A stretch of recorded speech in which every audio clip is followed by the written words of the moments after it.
Hey guys, imagine slipping into the shadowy underbelly of a medieval city, where the air reeks of unwashed bodies, cheap ale, and desperate bargains struck in the dark.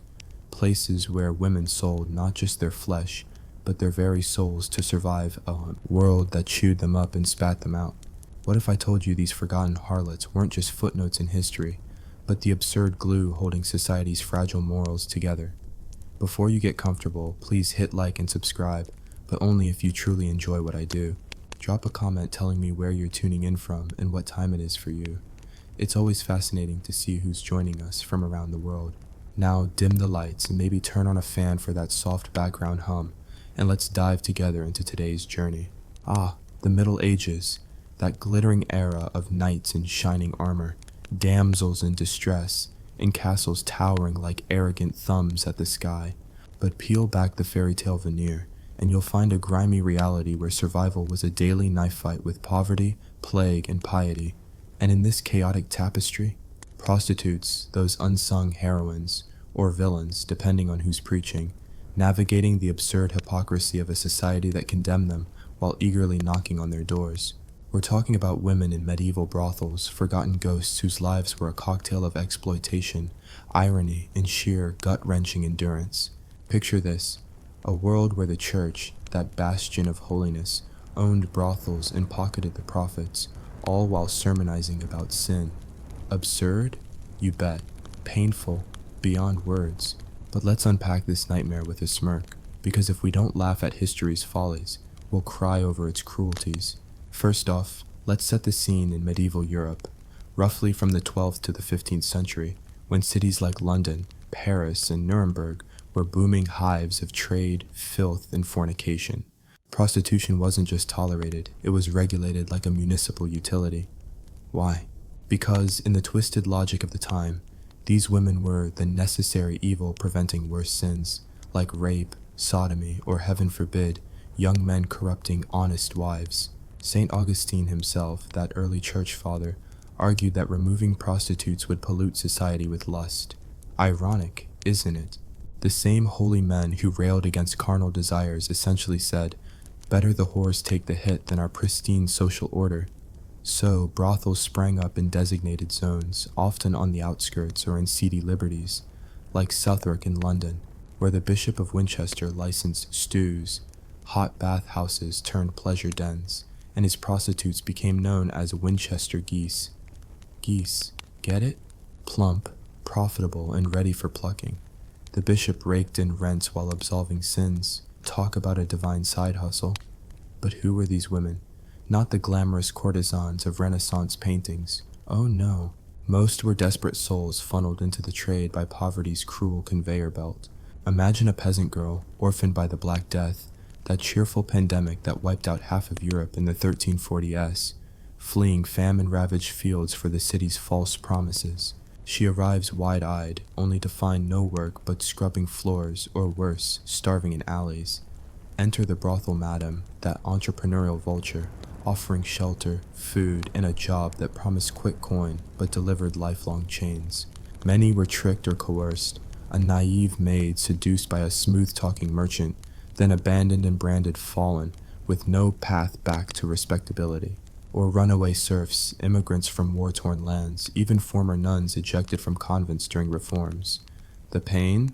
Survival meant surrendering your body to strangers, day after degrading day, in an era without antibiotics, birth control, or basic rights.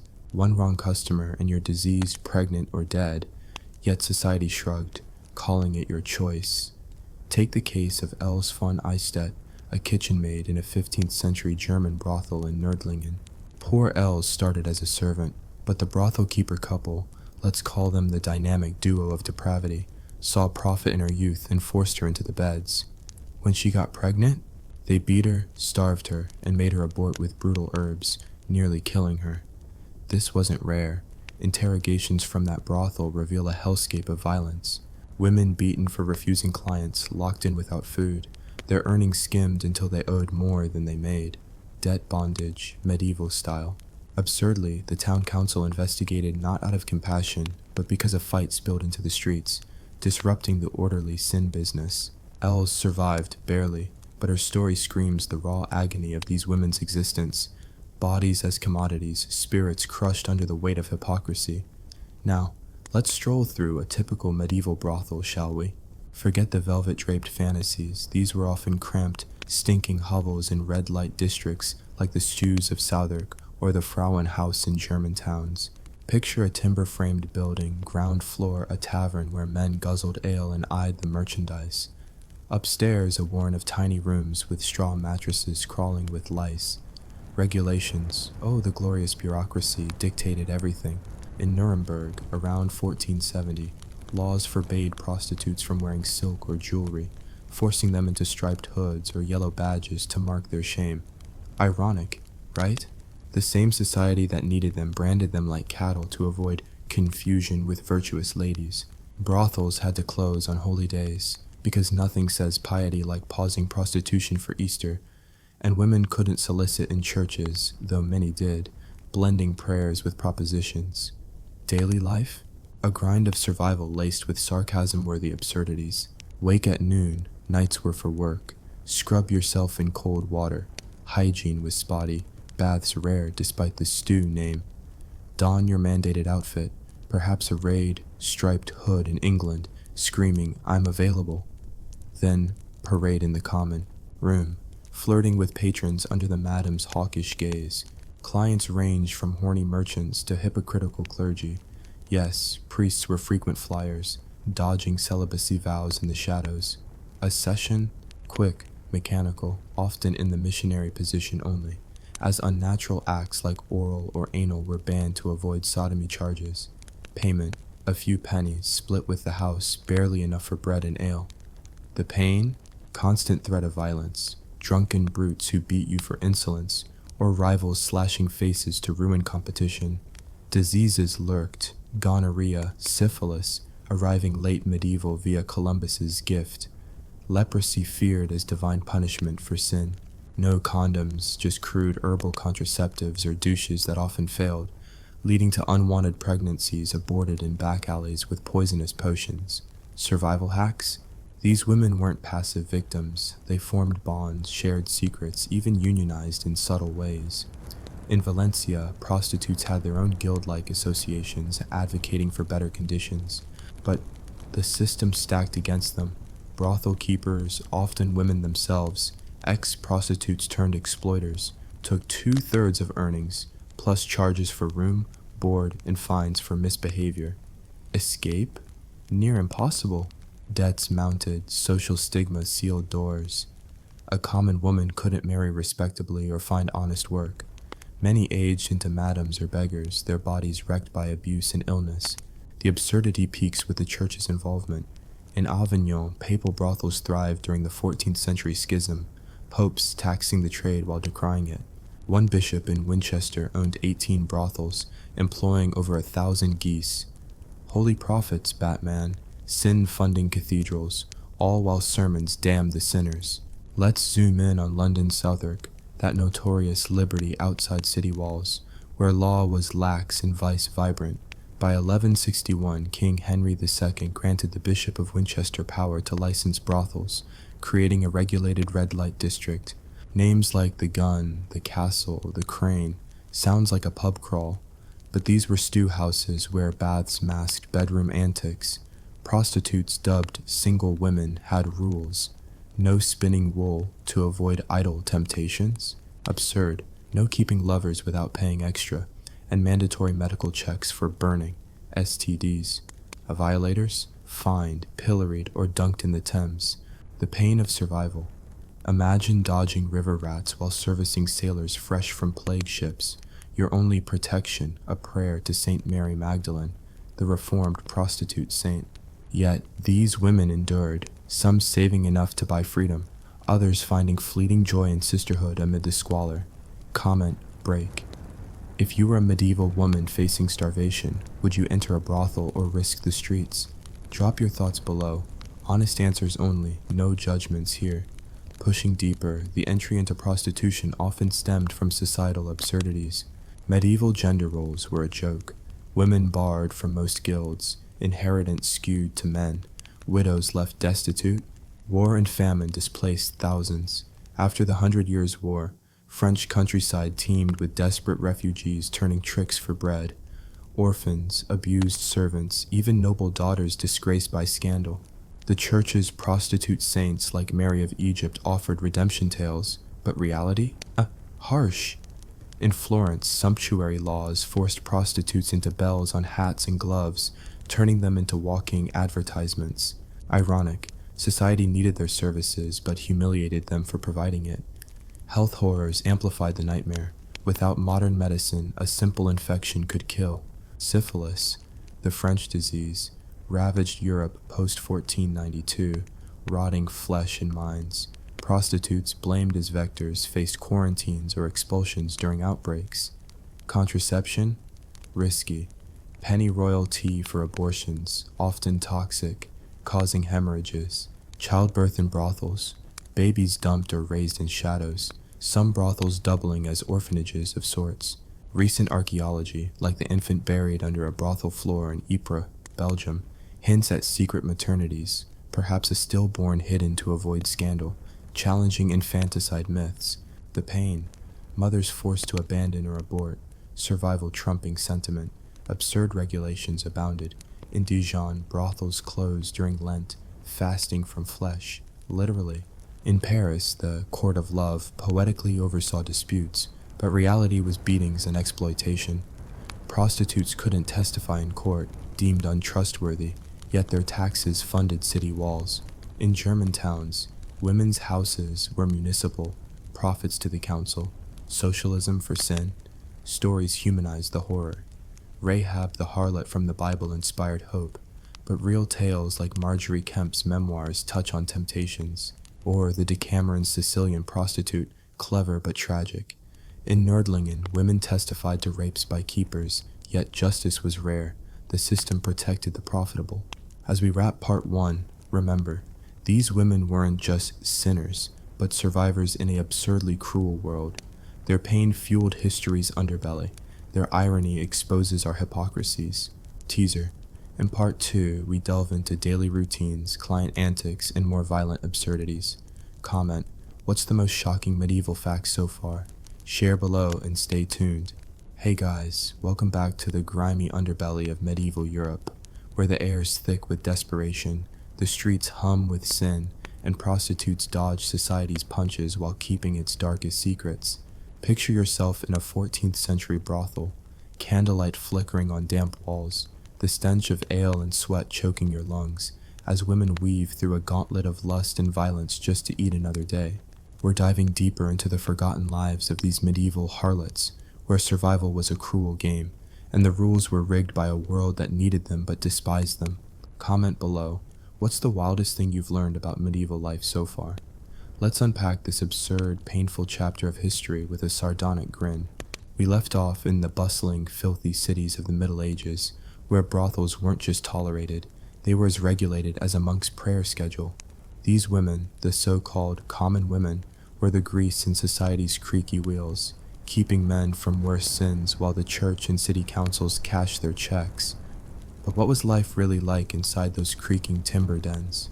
Spoiler, it wasn't a bawdy Chaucer tale with giggling wenches. It was a relentless grind of exploitation, punctuated by moments of defiance and dark humor that make you wonder how anyone kept going. Let's walk through a day in the life of a medieval prostitute, say Agnes, a fictional but all too real composite of the women in London's Southwark stews or Nuremberg's Frauenhaus. Dawn breaks, but Agnes doesn't stir until noon, her shift starting when the sun's high and the tavern below her cramped room fills with rowdy voices. She drags herself from a straw mattress, lice probably hitching a ride, and splashes cold water from a bucket to clean last night's grime. No mirrors here, her reflections in the eyes of leering clients. Regulations force her into a striped hood or a yellow sash, a neon sign screaming, "For sale," to avoid mistaking her for a decent woman. Absurd, right? The same society that demands her services brands her like a pariah to keep the moral hierarchy intact. She grabs a crust of bread and watered ale, breakfast of champions if champions were perpetually broke and malnourished. The madam, a hawk-eyed ex-prostitute named Matilda, takes half her earnings before she even sees a client, plus rent for the room and fines for disobedience. Survival means smiling through the math that keeps you enslaved. Downstairs, the tavern's a circus of merchants, sailors, and priests. Yes, priests, because nothing says celibacy like sneaking into a stew after Vespers. Agnes navigates the crowd, her flirtation's a calculated dance. Too bold, and she's beaten for immodesty. Too shy, and Matilda docks her pay. Clients pick her like fruit at a market, haggling over pennies. A quick tumble costs a farthing, about a day's wage for a laborer, but the house takes most. The act, usually rushed in a curtained alcove or upstairs room, on a bed that's seen more traffic than a city gate. Missionary only, per city rules, because anything unnatural risks a sodomy charge, which could mean a fine, flogging, or worse. The irony? The same lawmakers who set these rules were often upstairs the night before, it pants down, preaching forgotten. The pain of this life was relentless. A client might turn violent, drunken knights or apprentices with something to prove, fists flying if Agnes didn't perform to their liking. Bruises were her uniform, hidden under coarse wool. Disease was a constant shadow. Gonorrhea burned, chancres from early syphilis, post-1490s, ate away flesh, and leprosy was the ultimate fear, branded as God's curse for sin. No antibiotics, just mercury salves that poisoned as much as they cured. Pregnancy was a death sentence or a ticket to deeper misery. Herbal abortifacients, pennyroyal, rue, were as likely to kill the mother as the fetus. If a baby survived birth, it was often abandoned or raised in the brothel shadows, destined for the same trade. Survival meant numbing your heart, whispering prayers to St. Nicholas, patron of fallen women, while knowing salvation was a long shot. But Agnes wasn't just a victim, she had tricks up her tattered sleeve. Prostitutes developed a street-smart savvy, sharing tips on dodging brutal clients or faking ailments to skip a night. Some bribed watchmen to look the other way when they worked off-book to keep more coin. In Valencia, Spain, prostitutes formed loose guilds, pooling resources to demand better conditions or pay off officials. Others used humor as armor. In one German brothel, women nicknamed clients Herr Fatbelly, Father Quickshot, to laugh off the indignity. Bonds formed in the dark. Agnes and her sisters swapped stories, stitched each other's wounds, or smuggled food to a friend locked up for insolence. The absurdity? These women, deemed the lowest of the low, built communities stronger than the virtuous society that shunned them. Clients were a parade of medieval dysfunction. Merchants flush with coin after a good trade, dropping silver for a night of luxury. Soldiers fresh from the 100 Years' War, scarred and reckless, seeking oblivion between battles. Clergy, oh the clergy, were the worst hypocrites, slipping in after sermons about chastity. In Avignon's papal brothels, priests paid extra for discretion, their coins jingling in the same coffers as indulgences. Students too, those rowdy university lads, treated brothels like a rite of passage, often starting brawls when the ale ran dry. The pain for prostitutes? Dealing with egos as fragile as eggshells, where a wrong word could mean a beating or a slashed face. Scars that ended careers in a trade where youth and looks were currency. Violence wasn't just from clients. Brothel keepers, often women hardened by their own years in the trade, ruled with iron fists. Take Anna, a 14th century madam in Augsburg, caught in court records for whipping her girls bloody for refusing difficult clients, like the guy who liked to bring his own knives. City officials turned a blind eye. Anna's brothel paid taxes, after all. Rival prostitutes could be just as vicious, fighting over prime spots or stealing clients. In Florence, one woman, Betta, was fined for throwing boiling water on another's face. Jealousy turned deadly. Survival meant watching your back even among friends and learning which alleys to avoid after dark. The church's role in this mess is peak medieval absurdity.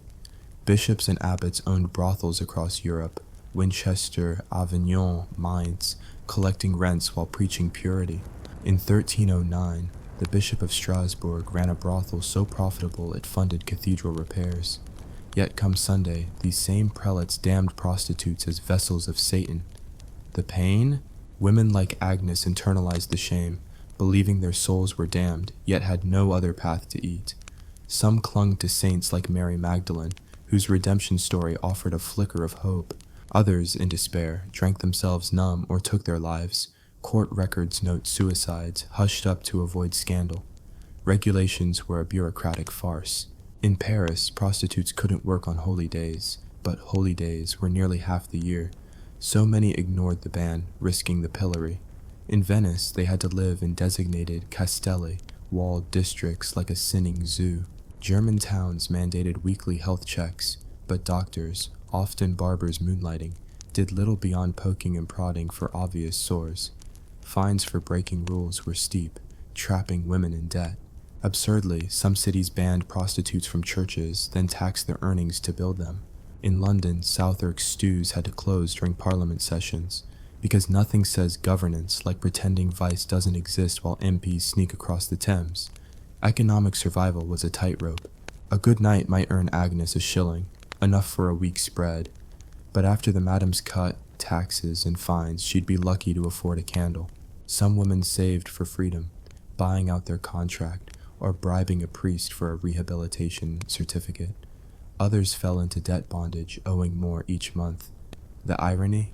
Prostitutes' taxes built city walls, bridges, even universities, yet they couldn't walk those streets without harassment.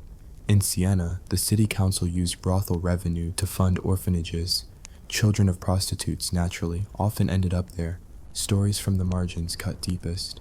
In a 1420s Dijon court case, a prostitute named Jean testified to being kidnapped at 14, sold to a brothel, and forced to work until she escaped by seducing a guard. Her freedom? Short-lived. Stigma drove her back to the trade. In Nuremberg, a woman called Red Kate was famed for her wit, charming clients with bawdy songs, until a jealous rival scarred her face, ending her livelihood. The pain. Every day was a gamble. Disease, violence, or betrayal could end you. Survival meant resilience, wit, and a knack for reading people, whether client or foe. Comment break. If you were Agnes, would you risk everything to escape the brothel, or play the system to survive? Share your choice below. Let's debate the impossible odds these women faced. As we close part 2, the absurdity of medieval prostitution shines. A world that needed these women to function, yet punished them for it. Their pain, physical, emotional, spiritual, fueled a system that profited from their misery. Teaser. Part 3 dives into the social stigma, legal traps, and rare escapes, with more tales of defiance and despair. Drop a comment. What's the most absurd medieval rule you've heard? Stay tuned for the next grim chapter. Hey guys, we're back in the muck and misery of medieval Europe, where prostitutes walked a razor's edge between survival and damnation. Their lives a twisted mirror to a society that needed their sins but spat on their existence.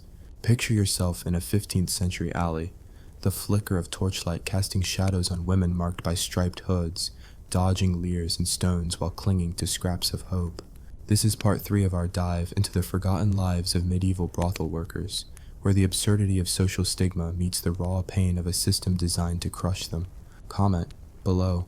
What's the most shocking thing about medieval prostitution you've learned so far? Let's wade deeper into this grim, ironic saga. The medieval world loved its hierarchies, and prostitutes? They were the bottom rung, stamped into the mud by a society obsessed with purity but addicted to vice. Social stigma was a weapon, sharper than any blade. These women weren't just workers, they were common women, harlots, daughters of sin. Their very names erased by labels that screamed shame. In London Southwark, they were Winchester geese, a mocking nod to the bishop who profited from their toil. In Florence, they wore bells on their hats, jingling like cursed carolers to warn virtuous folk to steer clear. The irony? The same men who wrote sermons damning them, priests, magistrates, merchants, slipped into brothels after dark, coins in hand, hypocrisy in heart. The pain of stigma wasn't just social, it was existential. Imagine Agnes, our composite prostitute, waking each day knowing she's a walking sin, her soul supposedly doomed, yet her labor keeps the city's moral facade intact.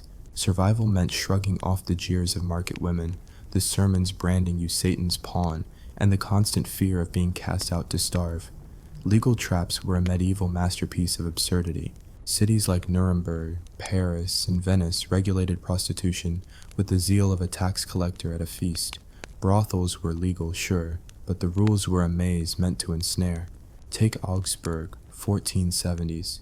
Prostitutes had to register with the city, pay steep taxes, and wear mandated markers, yellow cloaks, red belts, like human warning signs. Step out of line? Fines piled up faster than ale stains in a tavern.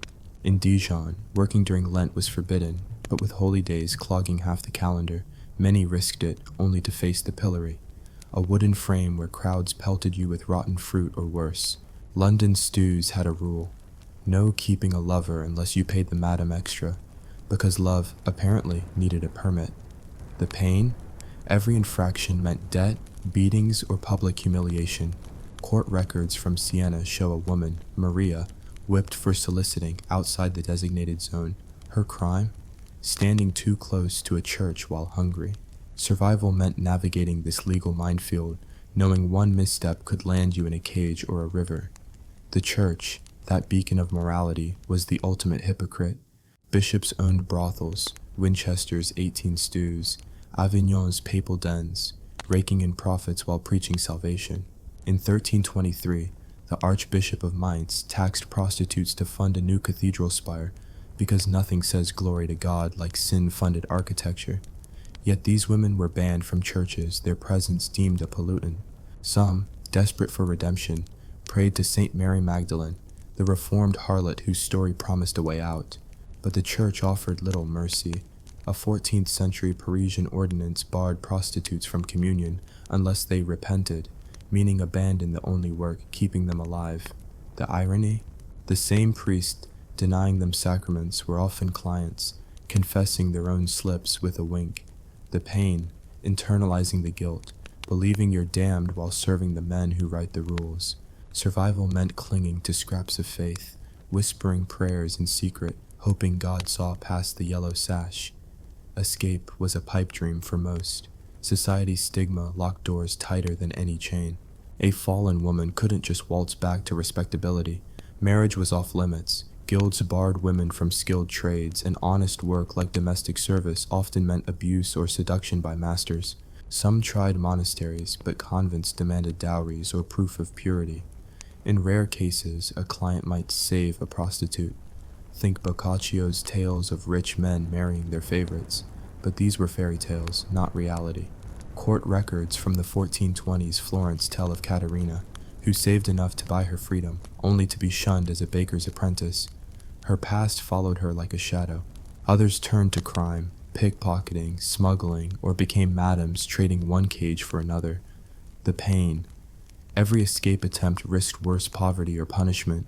Survival meant calculating odds, stay and endure or flee and starve. Yet, defiance flickered in the dark. Prostitutes weren't just victims, they were survivors with grit and guile. In Valencia, a 15th century guild of prostitutes negotiated with city officials for better conditions, like fewer beatings and fairer taxes. Think medieval labor union, but with more desperation. In Nuremberg, women like Lam Great used sharp tongues to mock abusive clients, earning laughs and tips. Some manipulated the system. In Paris, a prostitute named Margot bribed a watchman to ignore her off-hours work, pocketing extra coin. Others formed tight-knit networks, sharing food, hiding runaways, or warning of violent Johns. The absurdity. These outcasts built communities stronger than the moral society that scorned them, their bonds forged in shared suffering. Violence was a constant specter. Clients could turn brutal, a drunken knight slashing a woman's face for talking back, or an apprentice gang attacking a brothel for sport. In the 1490s, Bologna, a prostitute named Lucia, was killed by a client who refused to pay. The court fined him. Lightly, her life worth less than a horse. Brothel keepers were no better. In Nördlingen, a madam named Barbara was caught starving her girls to teach obedience. Her cruelty exposed only when one died. Rivals fought dirty. A 1450s London case records Black Joan scalding a competitor with hot ale, landing both in the pillory. The pain. Every day was a gamble. Bruises, broken bones, or worse. Survival meant learning to read a client's mood, keeping a knife under the mattress, or running at the first sign of trouble. Health was a losing battle. Syphilis, arriving post-1492, was a medieval horror show. ulcers, madness, death. Prostitutes, blamed as carriers, faced cleansing purges, locked in pest houses with lepers. Earlier diseases like gonorrhea or the burning left women infertile or crippled. Contraception? A cruel joke. Vinegar douches, herbal pessaries, all unreliable. Abortions were deadly. A 1430s German case describes a woman else dying from a botched procedure, her body dumped to hide the crime. Children born to prostitutes often ended up in foundling hospitals or the trade themselves, a cycle of despair. The irony: society demanded their bodies but punished them for the consequences. Survival meant enduring fevers, sores, and secret pregnancies, all while smiling for the next client. Stories bring the horror home. In the 1370s, Venice, a prostitute named Sophia testified to being forced into the trade at 12, sold by her father after a famine. She worked 20 years, saving enough to open a tavern, only to be arrested for corrupting morals. In Bruges, Dancing Clara was a brothel star, her performances drawing crowds, until a client's jealousy led to her throat being cut. Court records note her killer walked free. She was just a whore. The pain lives erased, reduced to footnotes in a ledger. Survival meant carving out moments of joy, singing, joking, dreaming, despite the odds. Economic realities were brutal. A busy night might earn a shilling, but after the madam's cut, 50 to 70%, taxes and fines, most women scraped by. In Siena, brothel taxes funded public works. Ironic, since prostitutes couldn't walk those bridges without harassment. Some saved for freedom, but debt was a trap. Madams charged for clothes, food, even straw for beds. In the 1440s, Paris, a woman named Isabel was sued by her madam for stealing her own earnings. Absurd, but the court sided with the house. Survival meant hustling extra, picking pockets, selling secrets, or enduring longer hours. Comment break: if you were a medieval prostitute, what's one trick you'd use to outsmart the system? Drop your idea below. Let's see your cunning. As we wrap part 3, the absurdity of medieval prostitution burns bright. A society that thrived on these women's labor, yet caged them with stigma and laws. Their pain, shame, violence, disease was the price of a system's hypocrisy. Teaser. Part 4 explores the endgame. Aging out, rare redemptions, and the legacy of these forgotten women.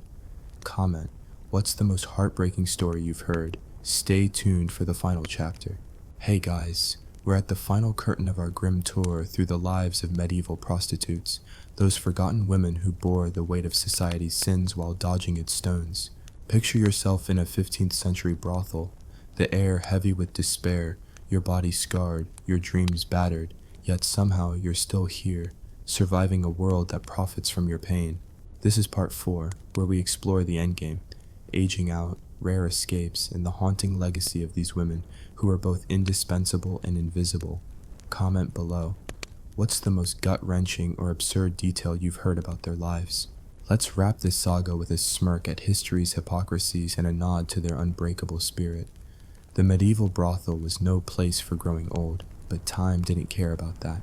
By her late 20s, our composite prostitute Agnes, if she survived disease, violence, or childbirth, was already past her prime in a trade that worshipped youth. Wrinkles, scars, or a limp from a client's temper could tank her earning power. What then? The lucky ones, a tiny fraction, saved enough to buy their way out, but the math was brutal. A shilling a night split with a madam who took 60% minus taxes, fines, and rent for a lice-infested bed left most women scraping by. In Florence, court records from the 1420s show a prostitute named Bianca who saved for a decade to open a tavern, only to be driven out by respectable neighbors who knew her past. The pain, years of toil only to find freedom's just another cage. Survival meant reinventing yourself in a world that never forgot your sin. Aging out often meant sliding deeper into the abyss. Many became madams like Margaret in 14th century London, who went from common woman to brothel keeper, trading one form of exploitation for another. She beat her girls, skimmed their earnings, but kept a roof over their heads. Cruel pragmatism. Others fell into begging, their bodies too broken for the trade. In Paris, old prostitutes haunted church steps. barred from services but hoping for alms. Some turned to crime, pickpocketing, smuggling stolen goods, because society offered no safety net. A 1450 Venetian case tells of Crooked Anna, caught fencing stolen silks after her brothel days ended. She was banished, her fate unknown. The irony? The same cities that taxed their bodies now cast them out when they couldn't perform. Survival meant scavenging scraps, dodging constables, and praying for a kind stranger. Redemption was the church's favorite fairy tale, but it was rarely real.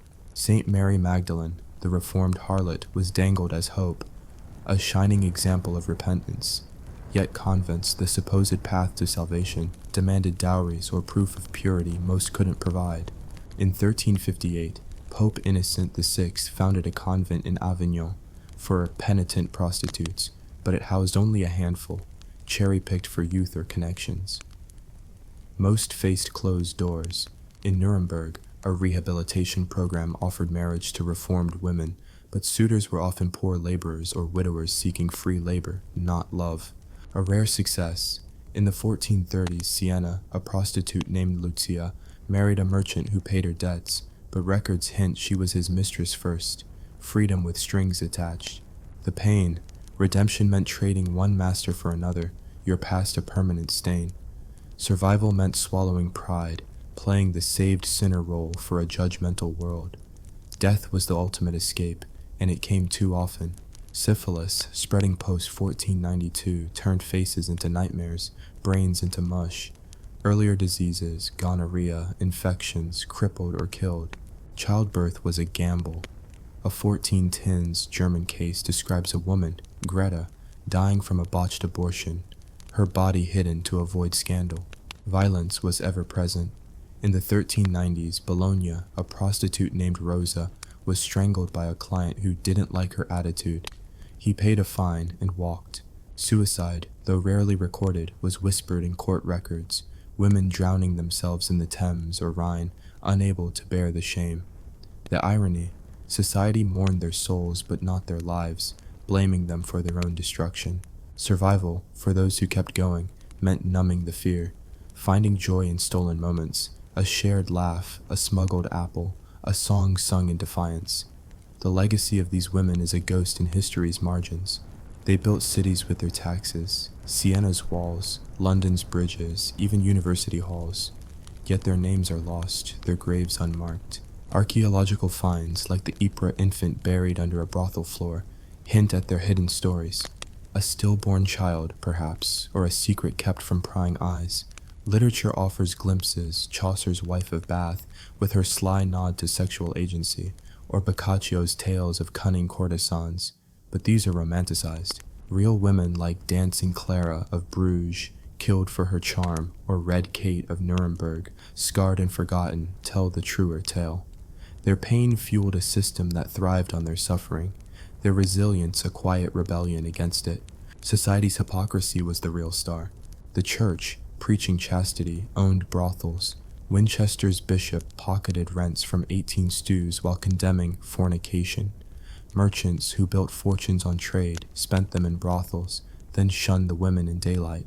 City councils regulated vice to keep it orderly, taxing prostitutes to fund moral projects, then banished them when plague struck. In the 1490s, Augsburg, a syphilis outbreak led to a citywide purge. Prostitutes were expelled, blamed as unclean, while their clients faced no punishment. The absurdity, a world that needed these women to function yet erased them when convenient. Their survival was a middle finger to that hypocrisy, a refusal to vanish despite the odds. Some defied the script.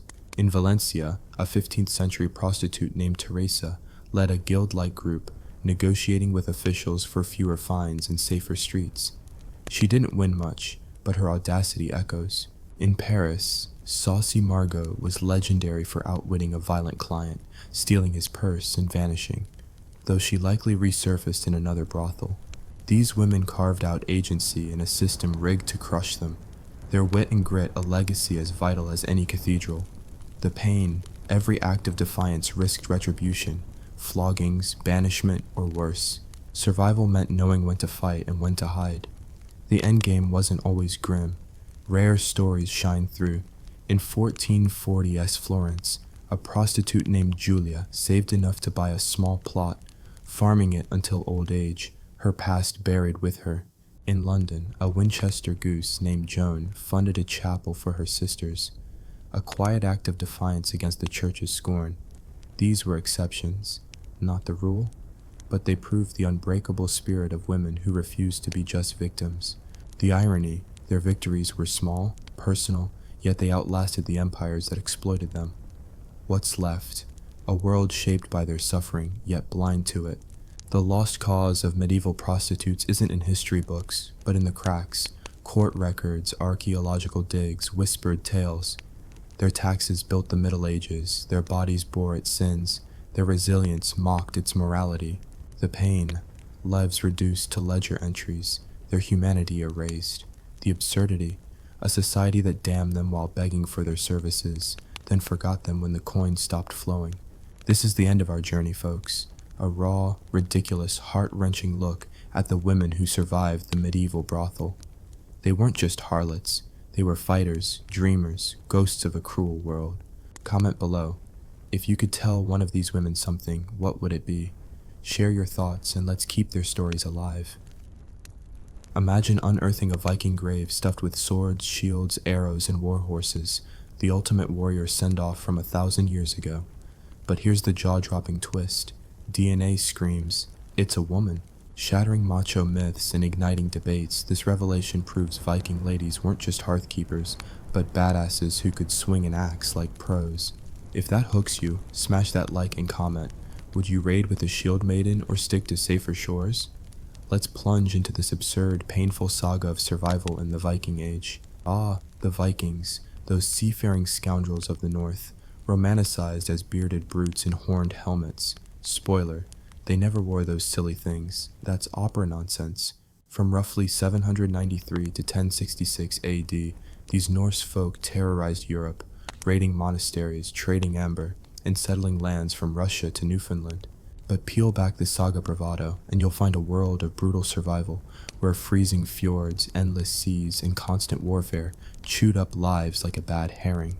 And now, thanks to modern DNA wizardry, we're learning that women weren't just knitting mittens by the fire. They were out there wielding weapons, commanding respect, and probably rolling their eyes at the men who thought they owned the longships. Ironic, isn't it? A society famed for macho raids, yet evidence suggests ladies were in the thick of it, surviving pains that would make us moderns weep into our lattes. Let's rewind to the heart of this bombshell. Birka, Sweden, a bustling Viking trade hub on Lake Mälaren, where merchants hawked slaves, furs, and Frankish swords like it was a medieval mall. In the 1880s, archaeologists dug up grave BJ 581, a chamber tomb screaming high-status warrior. Picture this, a skeleton seated on a platform, flanked by 2 sacrificed horses. Poor beasts, talk about a rough retirement. Armed to the teeth with a shlovrit, sword, axe, spear, armor-piercing arrows, 2 shields, and a gaming set for those long afterlife waits. Historians drooled. Clearly a top-tier Viking commander, right? For over a century, everyone assumed it was a man, because, duh, women didn't do war stuff. Absurd patriarchy at its finest, ignoring that Viking sagas like the Laxdæla saga whisper of fierce females like Freydis Eiríksdóttir, who allegedly scared off Native Americans by slapping her sword on her bare breast. But no, graves like this must be dudes. Enter 2017, when a team from Uppsala and Stockholm universities decided to DNA test the bones, probably over fika and a smirk. Lo and behold, no Y chromosome. The warrior was 20 all the way, a woman in her 30s buried with the full honors of a battlefield boss.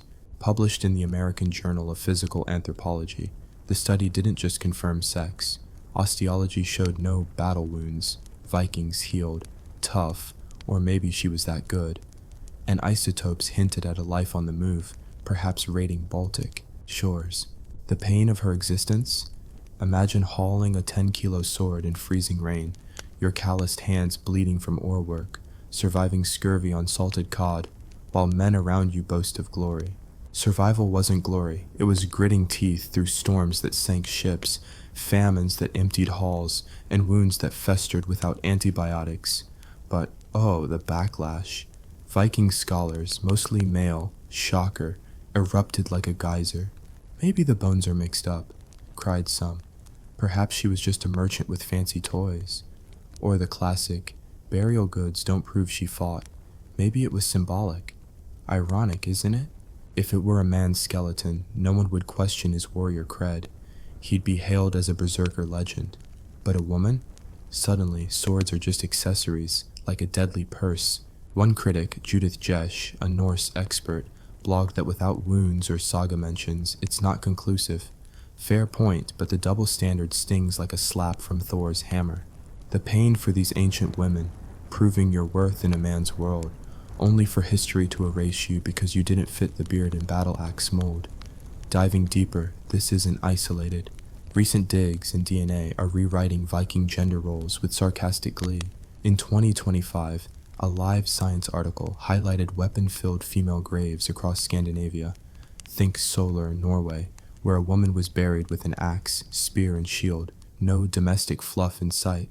National Geographic's February piece crowed about new discoveries breaking old assumptions, with bioarchaeologists like Leszek Gardewa unearthing more armed ladies. One from Gerdrup, Denmark, a woman with a lance buried beside a thrall, slave she'd apparently executed. Talk about a power move. The absurdity. Vikings who let women divorce cheating husbands, own property, and run farms, while men raided, still get painted as total patriarchs. Yet survival for women meant multitasking. Weave wool by day, wield weapons by night, all while birthing kids in turf huts where winter winds howled like banshees. The Viking world was a nightmare of endurance. Raids weren't glamorous pillages, they were desperate grabs for wealth in a land where soil was thin and summer short. Women like our Burka warrior likely trained from youth. Sagas mention girls learning sword play alongside brothers. Imagine the pain, blistered feet from shield walls, broken bones from falls off horses, the constant terror of enemy arrows or shipwrecks. And DNA adds layers. The Burka woman's mitochondrial haplogroup suggested possible Slavic roots, per a 2019 study. Ironic, as Vikings enslaved Slavs, yet this foreigner rose to elite status. Survival meant adapting, allying, or conquering, no matter your origin or gender. Comment time. If you were a Viking woman, would you grab a sword or stick to the longhouse? Drop your take below. Let's see who's ready for Valhalla. Pushing on, these findings flip the script on Viking society. Old assumptions, men raid, women wait. Reality, women sailed too. The Oseberg ship burial, 834 AD, held two high-status women with a lavish vessel, tools, and textiles, but also oars and a cart for overland treks. Were they queens or warriors? DNA says they were related, one possibly from Persia. Vikings traded far, absorbing fierce women from Rus lands or Byzantine courts. The absurdity. Hollywood Vikings are all gruff guys, but archaeology shows women with keys, symbols of household power, and weapons, blending domestic boss and battlefield queen. Pain of survival, birthing in blood, then battling for resources, all while gods like Freya, warrior goddess who claimed half the slain, watched with a wry smile. More graves tell tales. In Varnum, Sweden, a woman's tomb with a sword and shield boss. No lady trinkets. In Estonia's Salama ship burials, mass graves of Viking raiders included women, per recent reanalysis. Were they fighters or camp followers? DNA leans fighter with trauma scars on bones. Ironic, Vikings who revered strong women in myths, Valkyries choosing the slain, buried them with honors, yet modern historians quibble. The pain. These women endured raids' horrors, burning villages, enslaved kin, the sea's merciless churn, surviving by wit and weapon, only for posterity to doubt them. Viking laws hint at equality's edge. The Gullading law allowed women to inherit, divorce, and testify, radical for the era. Sagas like Njal's boast of Hallgerd, who killed with cunning, or Aud the deep-minded, who led settlements in Iceland. But realities bite. Widows ran estates while husbands raided, facing starvation if crops failed or raiders struck back. Our Burka warrior? Likely a strategist, her gaming piece is suggesting tactical mind. Vikings played Nafataful, a war game. Survival meant outsmarting foes, negotiating trades, and swinging steel when talks failed. Recent 2025 studies amp the irony. A YouTube deep dive on why this female Viking DNA is so unique explores haplogroups showing diverse origins: Finnish, British, even Middle Eastern. Vikings weren't pure Norse. They mixed, absorbed, evolved. The absurdity: a pure warrior race was mongrel, with women at the helm. Pain: immigrant women like our possible Slavic shield maiden, surviving cultural clashes, language barriers, and prejudice, rising through sheer ferocity. Engage alert. What's your favorite Viking myth debunked by DNA? Comment below. Odin's ravens are watching. As part 1 wraps, remember, these women weren't anomalies. They were the backbone of a brutal age, surviving absurd odds with sarcasm-worthy strength. Teaser for part 2, deeper dives into debates, more graves, and the daily grind of Viking warrior life. Stay hooked. Hey guys, we're back in the icy, blood-soaked world of the Vikings, where women didn't just stitch tapestries, but swung swords and shattered skulls alongside the boys. Picture yourself on a storm-lashed longship, salt stinging your face, a shield in one hand, an axe in the other, knowing one wrong move sends you to a watery grave. Or Valhalla, if you're lucky. We're diving deeper into the saga of Viking warrior women, revealed by DNA and graves that mock the old boys' club of history. These shield maidens lived in a world so brutal it makes modern life look like a cozy nap. Comment below, would you train to be a shield maiden or bail for a quieter life? Let's unravel more of this absurd, painful epic with a sardonic wink. Last time, we cracked open the Burka grave, BJ581, where a woman's bones, decked out with swords, shields, and war horses, flipped Viking stereotypes like a longship in a storm. DNA didn't just confirm she was female. It screamed she was a warrior elite, buried with honors that'd make any berserker jealous. But Burka's just the tip of the spear. Across Scandinavia, from Norway's fjords to Denmark's bogs, archaeologists are digging up more graves of women armed to the teeth, forcing us to rethink the Viking age as a co-ed slaughterfest. The irony? For centuries, scholars assumed only men got the cool toys, swords, axes, glory, while women were stuck churning butter. Turns out, these ladies were out there raiding, trading, and surviving a world where death was as common as bad weather. The pain? Every day was a gamble: freeze, starve, or bleed out, all while proving you belonged in a saga-worthy fight. Let's zoom in on the evidence piling up like loot from a monastery raid. In Norway's Solør region, a 9th century grave held a woman with a full warrior kit: axe, spear, shield boss, no knitting needles in sight. Osteology showed wear on her bones, signs of wielding heavy weapons, not just posing with them. In Denmark's Gurdrup burial, a woman lay with a lance and a sacrificed thrall, suggesting she wasn't just a fighter, but a boss who sent others to the afterlife. Estonia's Salme ship burials, 2 boats stuffed with 40 skeletons from an 8th century raid, included women with trauma scars, blade cuts, healed fractures, hinting they didn't just tag along but swung hard. A 2025 study in Antiquity Journal notes these women weren't anomalies. Isotopic analysis shows they traveled, likely raiding Baltic shores or trading in Rus's lands. The absurdity: historians once dismissed female warriors as mythic, yet graves scream they were as real as the frostbite on your toes. Survival meant training like a beast, enduring broken bones, and laughing in the face of storms that sank lesser souls. The Viking world was a meat grinder. Raids weren't glorious. They were desperate scrambles for wealth in a land where crops failed and winters lasted half the year. Women warriors, like men, trained from youth. Sagas like the saga of the Volsungs mention girls sparring with brothers, learning to parry before they could plait. Imagine the pain: hauling a 10-kilo shield in a shield wall, your shoulders screaming, knowing a Saxon spear could gut you if you blinked. No hospitals, just herbal poultices and prayers to Freya, the war goddess who picked her slain for Valhalla's mead hall. Disease, scurvy, dysentery killed as many as blades. Shipwrecks were common. The North Sea didn't care about your gender when it swallowed you whole.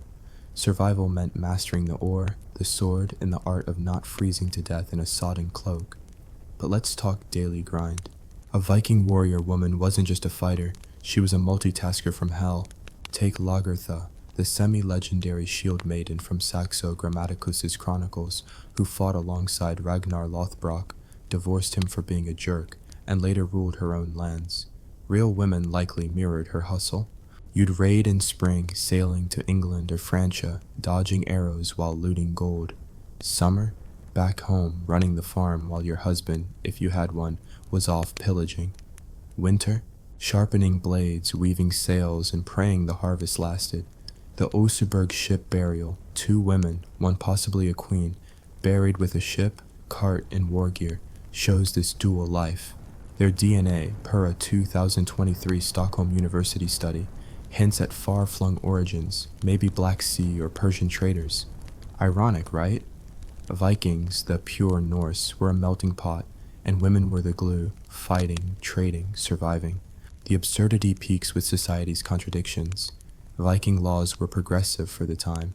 Women could divorce, inherit, own land. The Gragos, Iceland's legal code, let women demand justice for abuse or infidelity, a far cry from medieval Europe's patriarchal clampdown.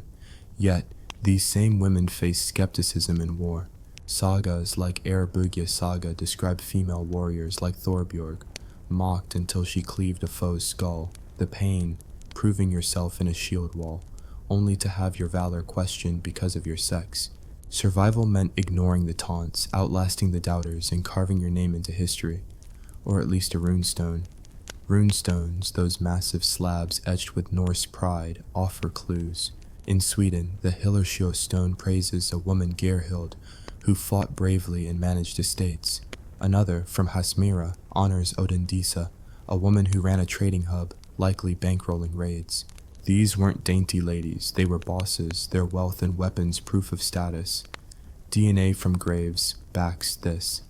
A 2025 Nordic archaeology report details a woman in Gotland buried with a sword and scales, fighter and merchant. The irony, while men got saga fame, women's contributions were buried, literally, until modern science dug them up. Clients, comrades, varied. Viking warbands were diverse. Norse, Danes, Slavs, even Irish captives turned allies. Women warriors worked alongside them, sharing mead and misery. In Burka, our warrior woman's gaming pieces suggest she strategized, playing Hanafatafel, think Norse chess, to hone tactics. She likely led men, negotiated with jarls, or bartered with Frankish traders. The pain, earning respect in a testosterone-soaked hall, where one wrong move meant a knife in the ribs. Survival meant reading the room, knowing when to charm, when to threaten, when to strike. Violence was a constant. Battle scars on female skeletons, cracked skulls, notched ribs, show they weren't ceremonial. A 2024 Uppsala study found a woman's arm bone in Kvalpang, Norway, sliced clean by a blade, healed but crooked. She fought, survived, kept going. Raids meant facing enemies who'd rather die than lose their gold. In 845, Ragnar's Paris raid, maybe with women like Lagertha, saw Vikings burn villages only to face Frankish ambushes. The absurdity, women fought as fiercely as men, yet chroniclers like Alcuin barely mentioned them, obsessed with male heroics. Survival meant dodging arrows, sewing up wounds with fishbone needles, and praying Odin didn't call you yet. Health was a nightmare. No penicillin, just willow bark for pain and moldy bread for infections, if you were lucky. Women warriors faced childbirth too, often in camps or ships. A 2025 dig in Denmark found a female skeleton with pelvic stress from birthing, buried with a dagger. The pain, delivering a baby in a turf hut, then strapping on armor days later. Contraception, rudimentary, herbs like silphium, often ineffective. Miscarriages were common. Graves showed tiny bones alongside mothers. The irony, society praised warrior mothers in sagas but offered no mercy when they bled out. Survival meant enduring fever, hunger, and the sea's relentless churn. Stories humanized the chaos. In the saga of Eric the Red, Freydis Eriksdotter, daughter of Eric, led a Greenland expedition, wielding an axe while pregnant to fend off attackers. Real or not, her story echoes graves like BJ581. In 10th century Orkney, a woman's grave with a sword and comb suggests she fought and groomed with equal flair. The pain. Lives cut short, their valor buried under centuries of doubt. Survival meant leaving a mark, runestone, grave, or whispered tale. Comment, break. What's one skill you'd master as a Viking warrior woman? Swordplay, sailing, or strategy? Drop it below. Let's see your inner shield maiden. As part 2 closes, the absurdity shines. Viking women fought, led, survived, yet history sidelined them. Their pain, blood, loss, erasure built the Norse legacy. Teaser.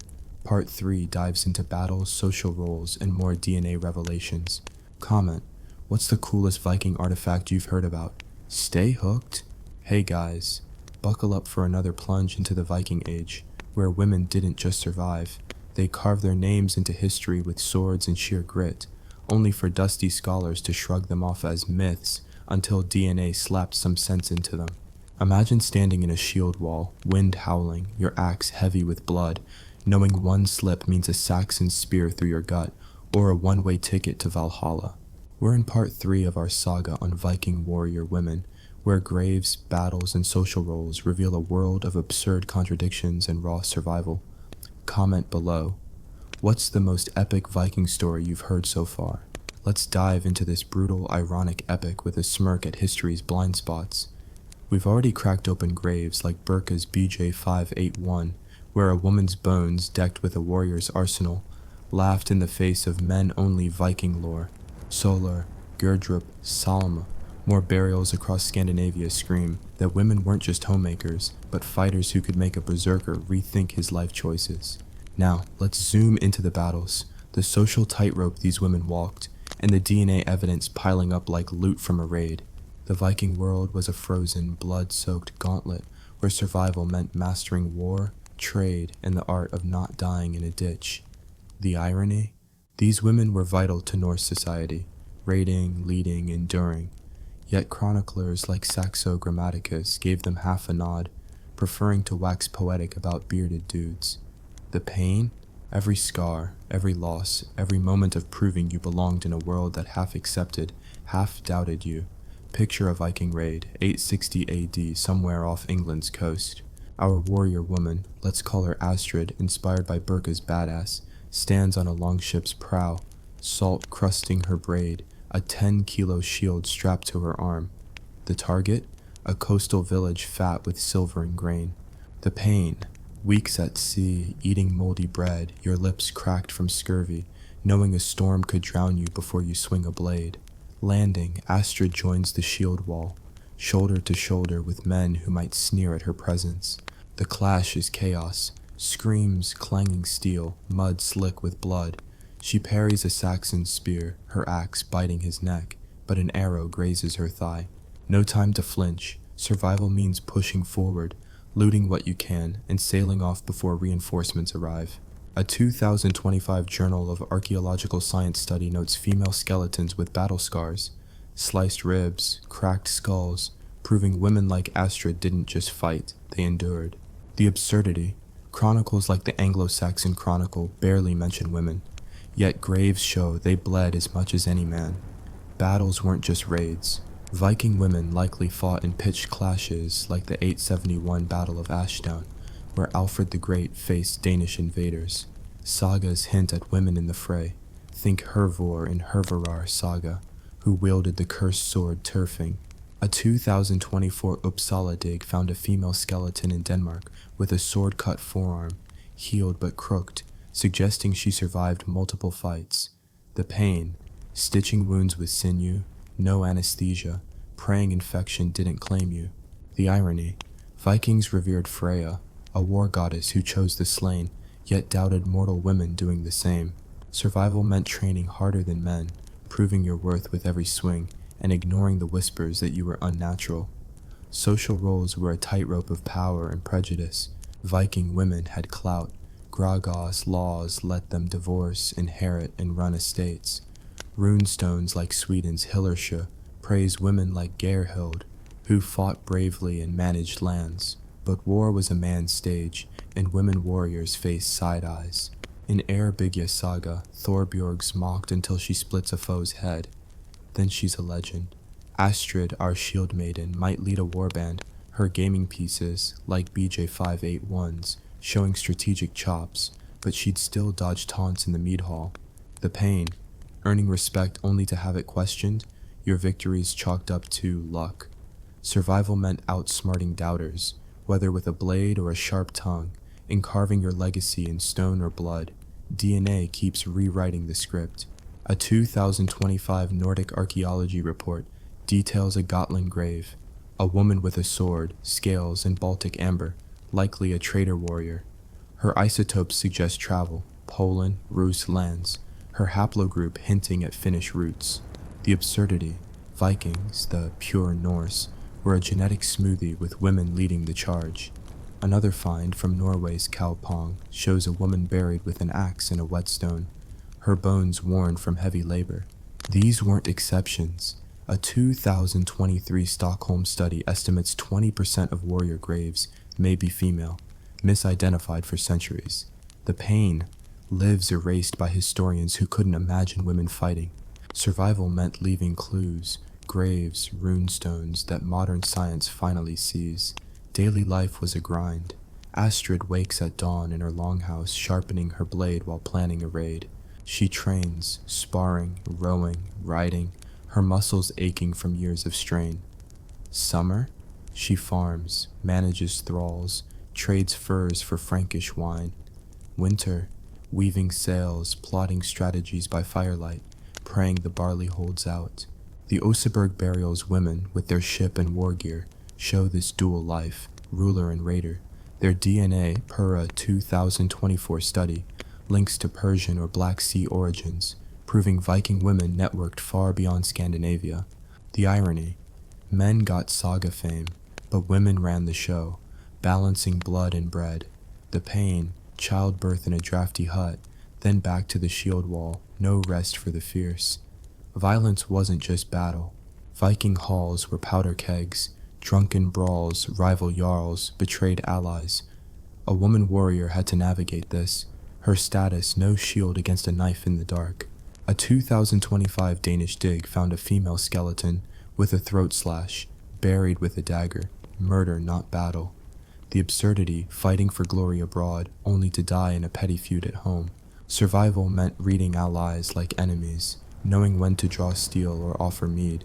Women like Aud the deep-minded, who settled Iceland after outwitting foes, showed this cunning. Health was a crapshoot. No doctors, just wise women with herbs, yarrow for wounds, chamomile for fever. Childbirth was deadly. A 2024 Norwegian grave held a woman with pelvic scars from birthing, a spear by her side. Contraception? Forget it. Herbs like pennyroyal were risky, often causing hemorrhages. Scurvy gnawed at crews, dysentery killed in camps. The pain, fighting through fever, sewing your own gashes, knowing a bad wound meant gangrene. The irony, sagas praised warrior mothers, but society let them die without fanfare. Survival meant eating what you could, salted fish, rancid pork, and praying to Thor for strength. Stories bring it home. In the saga of the Greenlanders, Gudrid Thorbjarnardottir sailed to Vinland, fought off attackers, and later became a nun, warrior to saint. Real women echo her. A 10th century Swedish grave held a woman with a sword and horse, her bones showing years of combat stress. The pain, lives cut short, their deeds buried under male-centric sagas. Survival meant leaving a mark, runestones, graves, or tales whispered by fires. Comment, break.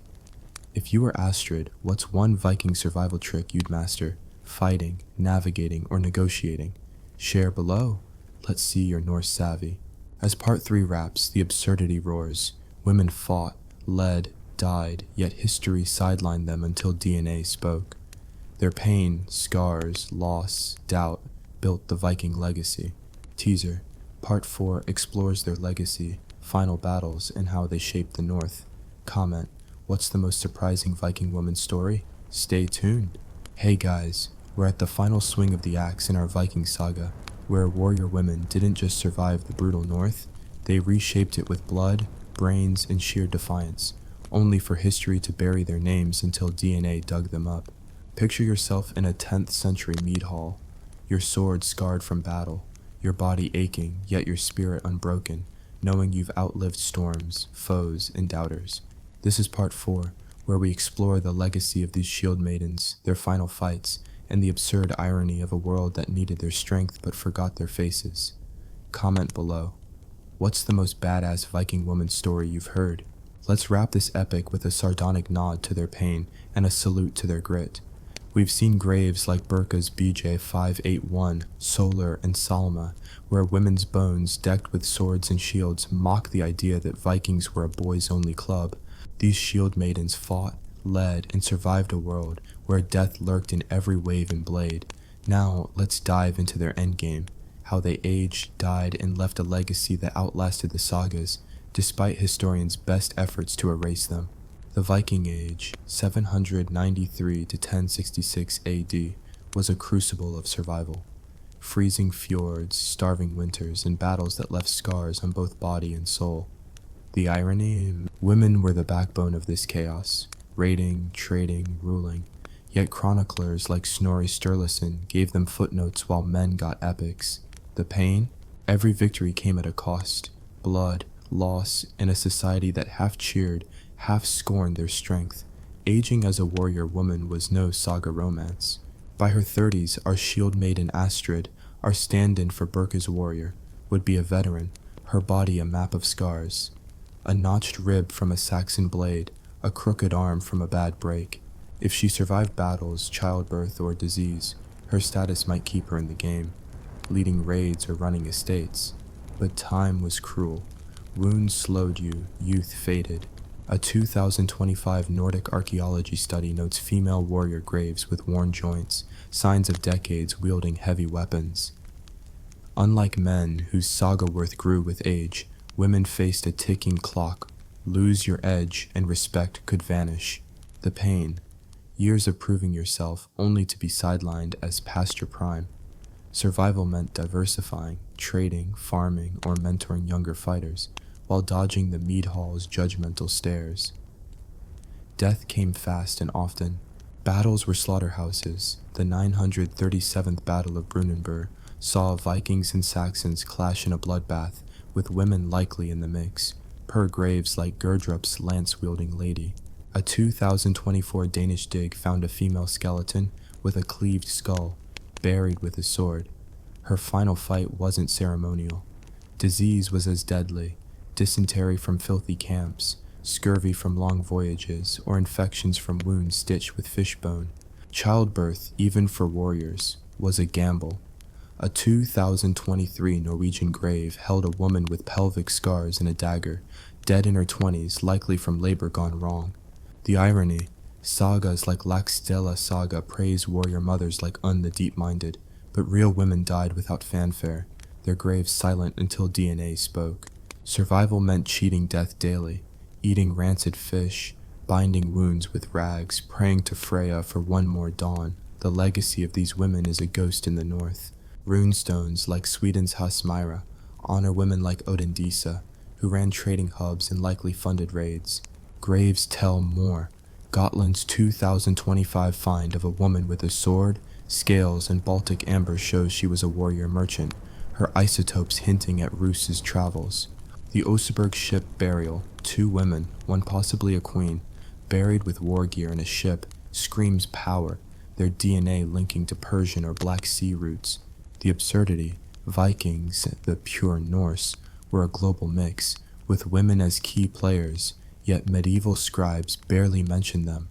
Their pain, lives erased, their valor buried under male-centric tales. Survival meant leaving clues, runestones, graves, that modern science now decodes. Society's contradictions were glaring. Viking laws let women divorce, inherit, and testify. Radical for the time. The Gragos Code allowed a woman to kill an attacker without penalty, a nod to their strength. Yet, war was a man's stage, and women like Thorbjorg in Erbugja's saga faced mockery until they proved themselves with blood. Astrid might lead a raid, her Hanafataful skills, like Bijo 581's gaming pieces, outsmarting Jarls, but she'd still dodge taunts in the hall, The pain, earning glory only to have it questioned because of your sex. Survival meant ignoring doubters, wielding both axe and wit, and ensuring your name lived on, even if carved in secret. Final battles sealed their fates. Take the 1014th Battle of Clontarf, where Vikings and Irish clashed. Sagas hint women fought, graves like Salma's with female trauma scars back it up. A 2024 Uppsala study found a woman's skeleton in Norway with a spear wound, buried with a shield. Her last stand was real. Some died in feuds, not wars. A 2025 Danish grave showed a woman with a slashed throat, likely a betrayal, her dagger useless. The irony, fighting for glory abroad, only to fall to a knife at home. Survival meant reading allies like enemies, knowing when to strike or flee. Stories humanized the toll. Freydis Eriksdotter, in the saga of the Greenlanders, led a Vinland expedition, wielding an axe while pregnant. Legend or not, her grit echoes in graves like BJ581. In Orkney, a 10th century woman buried with a sword and comb fought and primped with equal flair, her bones showing combat stress. In Iceland, awed the deep-minded settled lands after outwitting foes, her legacy in runestones. The pain, lives cut short, their deeds buried under male sagas. Survival meant leaving a mark, graves, stones, tales that outlasted erasure. Their impact reshaped the north. Women like Odin Disa bankrolled raids, their wealth-building Viking trade networks from Dublin to Novgorod. The Oseberg women, with their ship, likely led fleets or rituals, their Persian DNA hinting at global ties. A 2025 Live Science piece notes women's graves with weapons and keys, symbols of war and household power, showing they balance both. The absurdity, men got saga fame, but women's taxes, trades, and blood built the Viking world, yet were forgotten. The pain, their legacy reduced to myth until shovels and sequencers proved otherwise. Modern debates still rage. Some scholars, per a 2025 Antiquity article, argue weapon graves don't prove combat. Maybe they were symbolic. But trauma scars, worn bones, and saga hints like Hervor's swordplay say otherwise. The irony, male warriors get a pass, but women need a PhD's worth of proof. Survival for these women meant enduring doubt. Then and now, their graves a defiant middle finger to skeptics. Comment break. If you could carve a runestone for a Viking woman, what would it say? Drop your inscription below. Let's honor their legacy. As we close, their story isn't just bones, it's resilience. These women fought, loved, led, died, their pain forging a world that forgot them, their absurdity, thriving in a society that half admired, half damned them. Teaser, their legacy lives in us, modern women breaking barriers, echoing shield maidens. Comment, what's one way their grit inspires you? Thanks for joining this wild ride. Imagine stepping into a dimly lit hall in 15th century Wallachia, the air thick with the scent of roasted meats and impending doom, where your host, Vlad the Impaler, greets you with a smile sharper than his steaks, because one wrong toast could land, you skewered like a kebab. What if I told you Vlad's dinner parties were masterclasses in terror, blending hospitality with horror in ways that make modern etiquette look like child's play? If that chills your spine, hit like and comment. Would you accept an invite to Vlad's feast, or politely decline with a fake illness? Let's skewer the myths and dive into this absurd, bloody banquet of history. Picture this. It's Easter Sunday, 1457, in the fortress city of Târgoviște, Wallachia, a land squeezed between the Ottoman Empire's hungry jaws and Hungary's meddling fingers, where survival meant dodging invaders, traitors, and the occasional plague. Vlad III, Prince of Wallachia, better known as Vlad Dracula or Vlad the Impaler, has just clawed his way back to the throne after years of exile, imprisonment, and family betrayals that would make Shakespeare weep. His father, Vlad II Dracul, was murdered, his brother Mircea buried alive. Vlad himself spent his teens as a hostage in Ottoman courts, learning the fine art of survival through sheer, seething rage. Now, he's back, and oh boy, does he have plans for a reunion dinner. But this isn't your grandma's potluck. It's a setup straight from a nightmare, where the guest list is a hit list and etiquette means knowing when to shut up or end up on a pole. Vlad, that charming psychopath with a mustache that could impale on its own, sends out invitations to the boyars, Wallachhia's nobility, those scheming landowners who'd backed the wrong horses in the endless power games. These were the elite, fur-clad, jewel-dripping fat cats who'd betrayed his family, supported Ottoman puppets, and generally made life a living hell for anyone not in their clique. Survival in Wallachia meant kissing the right rings, but Vlad? He preferred breaking fingers. So, on Easter, the holiest day, when folks should be munching lamb and praising resurrection, Vlad throws a feast. The boyars arrive, 200 or so, with their wives and kids dressed in finery, expecting politics over pastries. Absurd, right? In a world where famine stalked the peasants and Ottomans loomed like storm clouds, these nobles waltz in, bellies full of anticipation, oblivious to the trap. The halls decked out medieval style, long tables groaning under haunches of venison, loaves of bread, flagons of wine that probably tasted like vinegar mixed with vengeance. Torches flicker on walls hung with tapestries depicting heroic battles, ironic foreshadowing as Vlad's about to stage his own. He greets them warmly, that toothy grin hiding the monster within. "Welcome, my loyal subjects," he might have said, though history's fuzzy on the chit-chat. The boyars, sensing no immediate stakes, pun intended, dig in. Laughter echoes, toasts are raised, to Vlad's health, to Wallachhia's glory, to not getting murdered today. But oh, the pain lurking beneath. These men had profited from chaos, taxing peasants to starvation while Vlad's family rotted. Survival for the common folk meant toiling in mud, dodging boyar whips, and praying the prince wasn't as mad as rumored. Mid-feast, Vlad drops the hammer, or rather, the stake. According to pamphlets and chronicles, mostly German, with a dash of anti-Vlad propaganda, but grains of truth abound, he signals his guards. Chaos erupts, boyars are seized, their finery ripped, wives wailing, children screaming. The older ones, those grizzled traders over 50, are dragged outside and impaled on sharpened poles, hoisted like grotesque banners around the city. Imagine the agony. A stake driven through the body slowly, so death takes hours, days even, gravity doing the dirty work. No quick beheading here. Vlad wanted suffering, a visual sermon on loyalty. The younger boyars and their sons, spared for slave labor, march 50 miles to Ponari, Vlad's mountain fortress. They're forced to build it brick by brick, in rags, under whips. Many die from exhaustion, exposure, the sheer absurdity of turning Easter celebrants into masons. Why this banquet bloodbath? Vlad's Wallachia was a viper's nest. Boyars had assassinated his father in 1447, buried his brother alive. They'd flipped allegiances like pancakes, Ottoman today, Hungarian tomorrow, leaving the land in ruins. Peasants starved while nobles feasted. Vlad, shaped by Ottoman captivity where he learned impalement's fine points, a Turkish specialty ironically, returned in 1456 with a vengeance agenda. This dinner party was his mic drop. Eliminate rivals, instill terror, consolidate power, absurd efficiency, feed them, then feed them to the stakes. The pain of survival under Vlad. For boyars, it meant constant paranoia, one wrong alliance ending in agony. For peasants, it was a twisted relief. Vlad targeted elites, not them, earning folk hero status despite the gore. Comment break.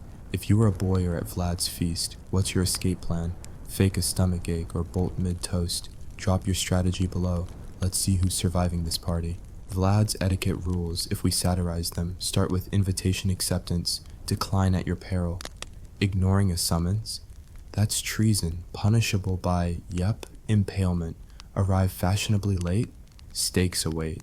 His parties were psychological warfare, blending hospitality's warmth with terror's chill.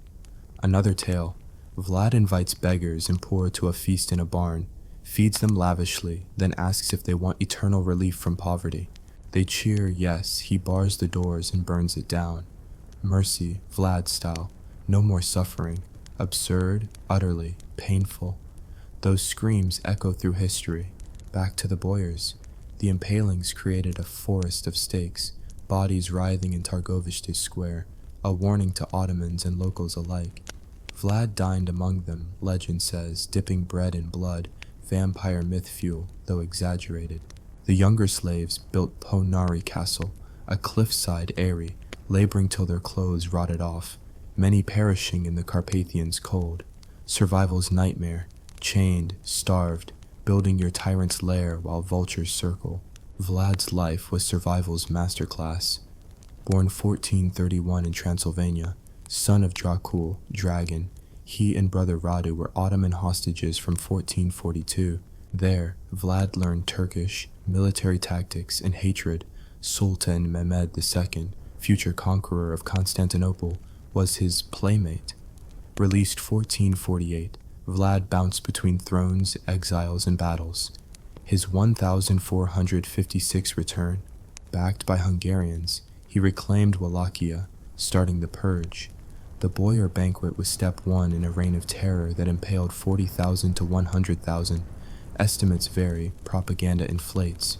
The absurdity peaks with Vlad's diplomatic dinners. Ottoman envoys visit, refuse to remove turbans, religious custom. Vlad nails them on, etiquette enforced. Another, he invites Saxon merchants from Transylvania, rivals in trade, to a feast, then impales them for economic sabotage. Pain of survival. In a borderland pincered by empires, Vlad's cruelty was calculated. Terror deterred invaders, unified Wallachia under fear. But Wallachia's peasants? They survived by toiling, taxed to bones by boyars. Vlad's purges targeted elites, earning him Robin Hood vibes in folklore. Stories portray him testing honesty, leave gold in squares, thieves impaled. A woman complains of lazy husband. Vlad skins him, forces her to remarry. Absurd morality, justice via stake. Comment time. What's the most twisted etiquette rule you'd enforce at your dinner party? Share below. No impaling allowed. Vlad's reign was short, brutal. By 1462, Ottomans invade. Vlad's guerrilla tactics, scorched earth, poisoned wells, slow them. The forest of the impaled, 20,000 Ottoman corpses greet Mehmed at Targovishte, forcing retreat. But betrayal. Brother Radu, Ottoman puppet, takes throne. Vlad flees, imprisoned by Hungarians till 1475. Returns briefly, killed 1476. Head sent to Sultan, body buried, maybe, at Snagov Monastery. His dinner party's legacy. Fuel for Dracula myths. German pamphlets, post-1462, paint him monster to justify imprisonment. Stories of dining amid impaled, boiling enemies alive spread like wildfire. Bram Stoker borrows the name, adds vampires. Absurd, a real prince's survival tactics become horror fiction. The pain of 15th century Wallachia. Constant war, famine, plague. Peasants survived Ottoman raids, boyar greed, Vlad's stakes. Women, children impaled alongside men. Whole families skewered. Yet Vlad's terror bought brief independence, a twisted bargain. Teaser. Part 2 skewers more tales, Ottoman feasts, and survival horrors. Stay for the steak. Picture this. You're seated at a grand table in 1460 Targovishte, goblets brimming with sour wine, the scent of roasted boar masking the faint whiff of dread, as Vlad the Impaler, Wallachia's grinning grim reaper, raises a toast to loyalty, his eyes glinting like the steaks he's so fond of. One wrong move, one misplaced jest, and you're not leaving this feast on your feet. Welcome back to part 2 of Vlad's dinner party etiquette, where hospitality is a trap, survival is a gamble, and the menu includes terror with a side of irony. Comment below. What's the creepiest dinner you've ever attended, real or imagined? Let's carve deeper into this bloody, absurd banquet of history. We left off with Vlad's Easter 1457 massacre, where boyars, Wallachia's backstabbing nobility, learned the hard way that accepting his invite meant a one-way ticket to a stake or a slave march to Ponari. That was just the appetizer. Vlad III, Dracula himself, ruled Wallachia like a chef with a grudge, serving up fear to keep his fractured land from crumbling under Ottoman boots or Hungarian schemes. His dinner parties weren't just feasts, they were theaters of power, where etiquette meant knowing when to bow, when to shut up, and when to pray you weren't dessert. The irony? In a world where peasants starved and empires circled like vultures, Vlad's brutal hospitality was his twisted way of saying, "I'm in charge." The pain of survival in 15th century Wallachia? Every day was a tightrope. Dodge the prince's wrath, avoid Ottoman raiders, and hope famine didn't claim your kids. Let's set the table for another of Vlad's infamous gatherings, this time around 1459, when he solidified his grip, but enemies still lurk like roaches. The guest list: Saxon merchants from Transylvania, those crafty traders from Brasov and Sibiu who've been undercutting Wallachian markets and cozying up to Hungary. Vlad, ever the gracious host, invites them to Targoviste for a trade summit. Picture a hall draped in looted tapestries, tables piled with mutton, bread, and plums drowned in honey, candles casting shadows that look suspiciously like impaled silhouettes. The Saxons, smug in their velvet caps, think they're here to negotiate tariffs. Spoiler: Vlad's idea of negotiation involves more pointy objects than parchment. As they raise goblets, his guards storm in. The merchants are dragged to the courtyard, where stakes await, hundreds sharpened to a gleam.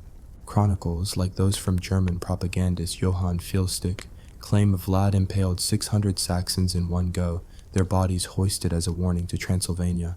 Mess with my economy and your garden decor. The pain? Imagine the slow, searing agony of impalement, death dragging on for hours. Your last sight, Vlad sipping wine amid screams. Survival for these merchants meant never accepting the invite, but greed blinded them. Why the carnage? Wallachia was a geopolitical piñata, battered by Ottomans from the south, Hungarians from the north, and internal traders like the Boyars. The Saxons, with their trade monopolies, were bleeding Wallachia dry, selling goods at prices peasants couldn't afford while funneling profits to Hungary. Vlad, fresh from Ottoman captivity where he'd learned the art of terror, thanks Sultan Murad, saw impalement as a multi-tool: punish, deter, terrify. The absurdity? He throws a feast to lure his enemies, plays the charming prince, then flips the script to executioner.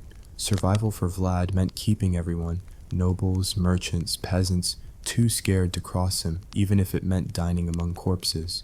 Let's talk etiquette, Vlad style. Rule 1, flatter or flounder. Compliment the prince's beard, his castle, his mercy. Hesitate and you're skewered. Rule 2, hats off or heads off. Those Ottoman envoys who kept their turbans on for religious reasons, Vlad nailed them to their skulls, per a 1461 account by Leonicus Chalco-Condyles. Respect his customs or become a cautionary tale. Rule 3, eat fast, die slow. Linger too long and you might notice the guards eyeing you like livestock. The pain of attending? Constant paranoia. Every sip of wine could be your last, every laugh a prelude to a scream. Survival meant reading Vlad's mood, dodging his traps, and praying your name wasn't on his list. Another tale, the Beggar's Banquet of 1460, where Vlad invites Targoviste's poor, cripples, lepers, thieves, to a feast in a wooden hall. He feeds them lavishly, bread, pork, even mead, a rarity for the destitute. Then, as they cheer, he asks, "Want to be free of suffering forever?" They nod, bellies full, hope flickering. Vlad bars the doors, sets the hall ablaze. German pamphlets, biased but detailed, say hundreds burned, their ashes a grim reminder. Vlad's mercy was a death sentence. The irony? He solved poverty by torching the poor, all while posing as their savior. The pain? Imagine the betrayal. Starving, you're offered a feast, only to choke on smoke as flames lick your flesh. Survival for Wallachia's poor meant avoiding charity, a cruel twist in a land where hunger was a constant guest. Vlad's guests weren't just locals. Ottoman envoys, Hungarian diplomats, even Moldavian cousins faced his table's dangers. In 1462, as Sultan Mehmed II gears up to crush Wallachia, Vlad hosts 2 Turkish emissaries. They bow, dine, but refuse to doff their turbans. Vlad, smiling like a wolf, orders the turbans nailed, nails through flesh, pinning fabric to bone. The envoys, per Chalco-Condyles, are sent back to Mehmed, barely alive, a diplomatic middle finger. The absurdity. In a world where etiquette could seal alliances, Vlad uses it to start wars. The pain. For those envoys, survival meant enduring torture to deliver a message, their heads throbbing with each step. Comment break. If you're at Vlad's table, what's your one move to stay alive? Flatter, bribe, or run? Drop your plan below. Let's see who outsmarts the Impaler. The daily grind in Wallachia was a nightmare. Peasants toiled in fields, taxes siphoning their grain to Boyar's or Vlad's wars. Ottoman raids burned villages, plague swept through, no medicine but prayers. Women spun wool, men carved stakes. Yes, those stakes, a cottage industry of terror. Vlad's court was no better. Nobles lived in fear, knowing a single misstep meant impalement. A 1460 account by Antonio Bonfini describes a noblewoman caught gossiping about Vlad's cruelty, impaled through her dishonest tongue. The pain, a society where words could kill, where survival meant silence or sycophancy. The irony, Vlad, the protector, was the biggest threat. His feasts a stage for loyalty tests that few passed. Vlad's survival tactics were born in hell.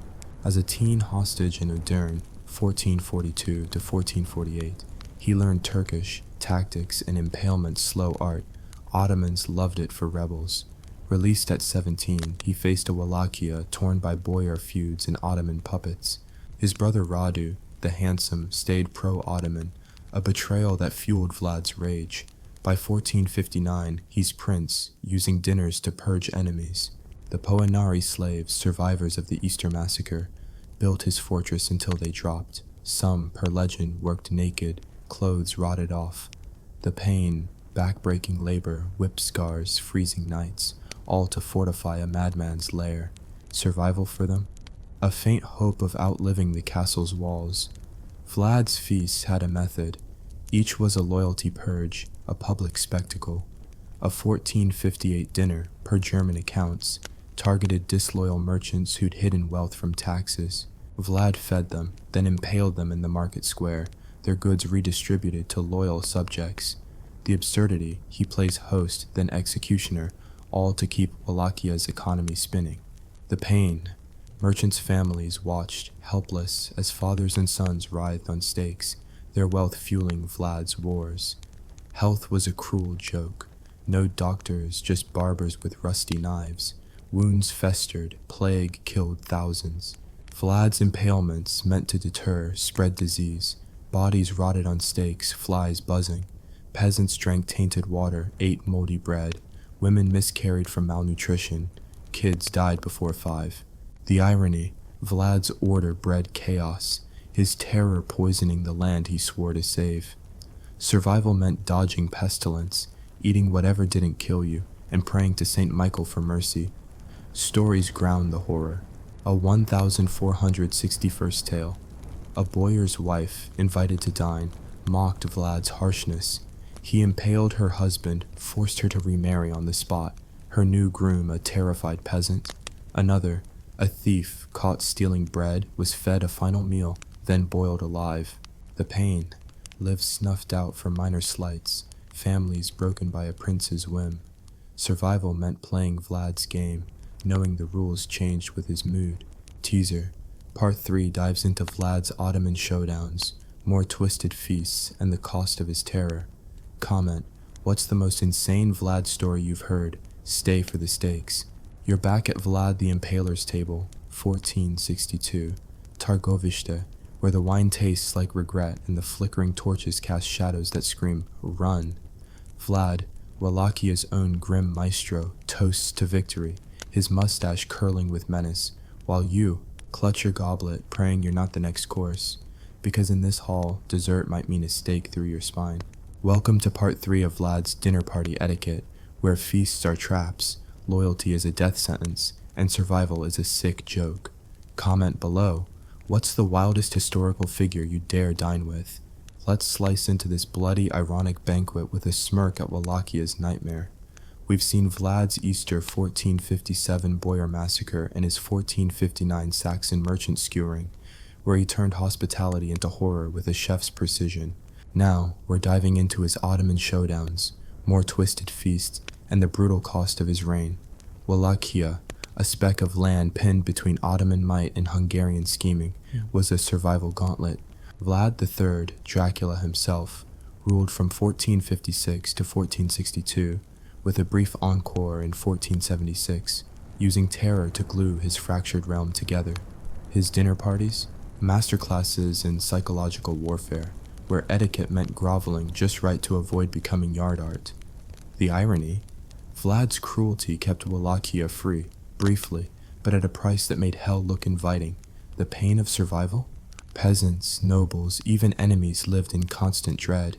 One misstep from impalement, while famine and plague gnawed at the edges.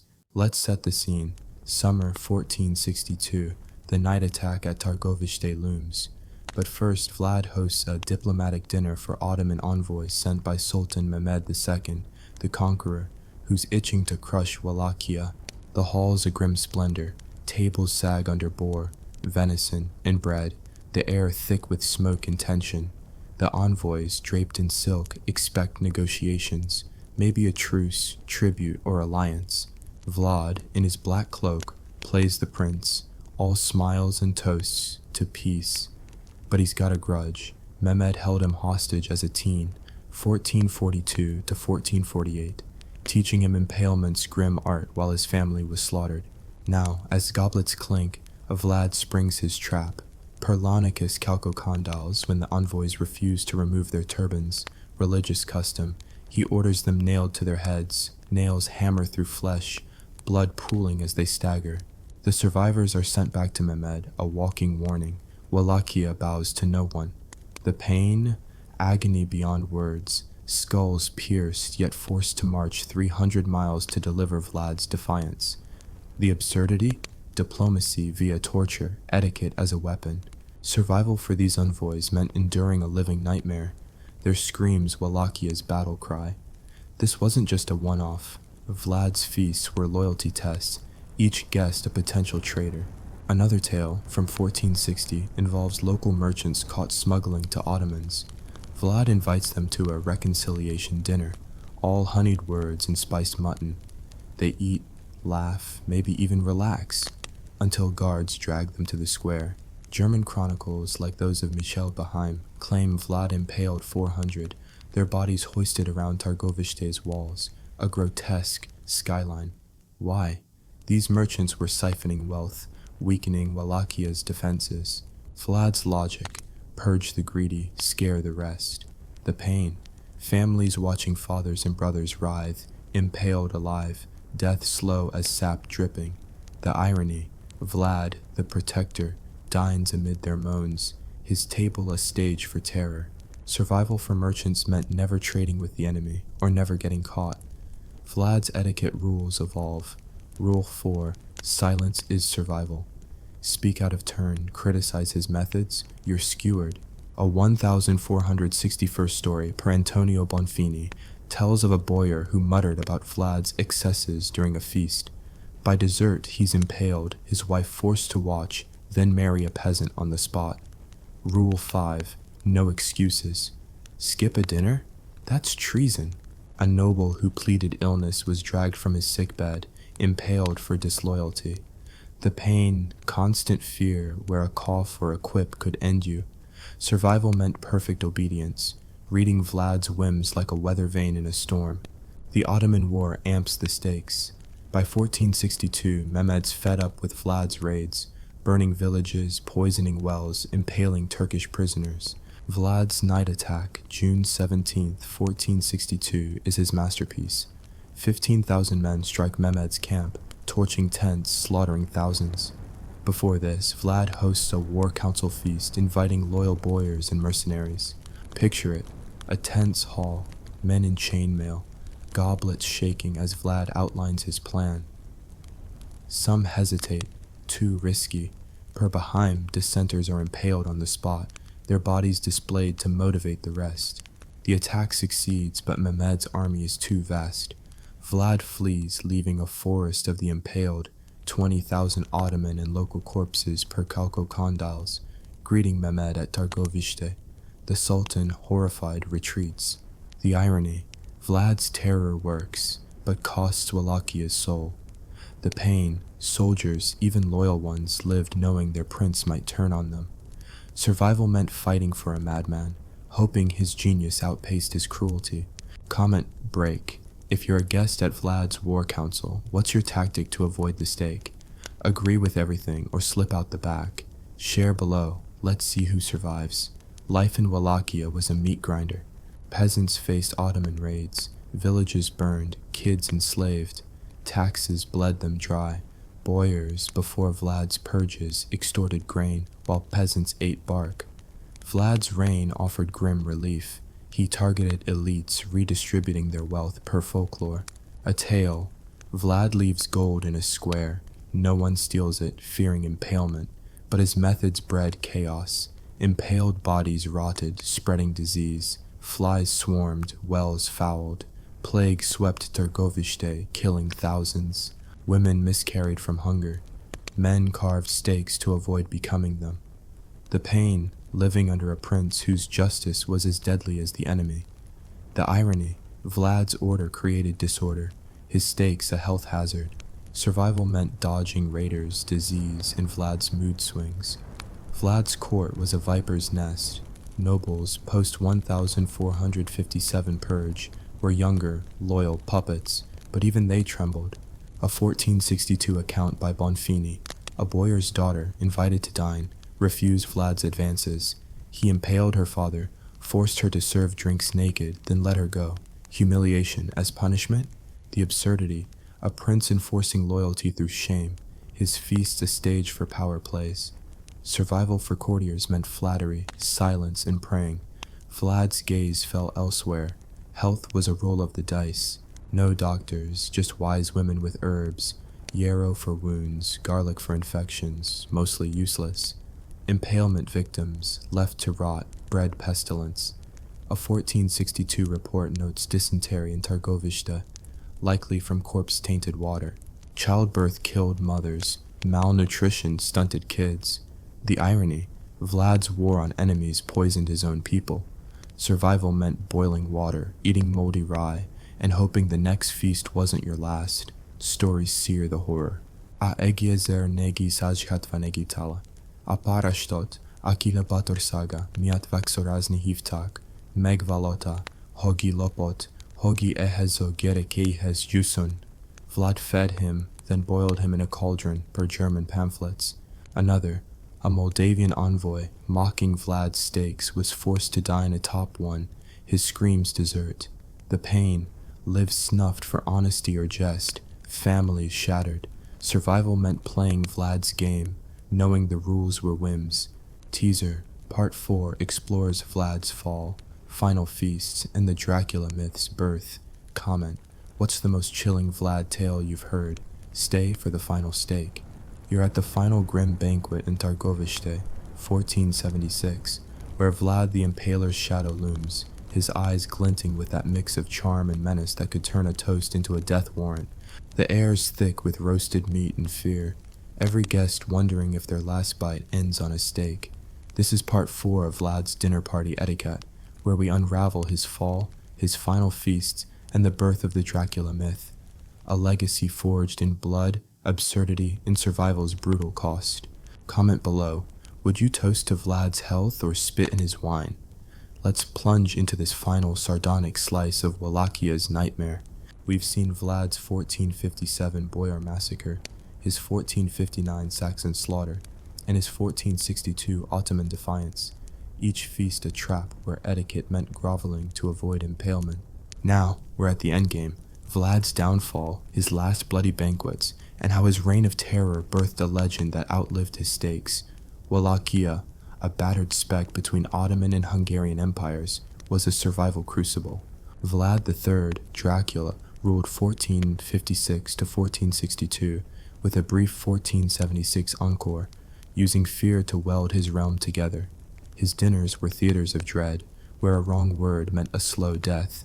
The irony? His cruelty bought Wallachia fleeting freedom, but at a cost that made peasants and nobles alike pray for deliverance. The pain, living under a prince whose justice was a stake through your gut, where survival meant dodging his whims while famine and war raged. Let's set the table one last time.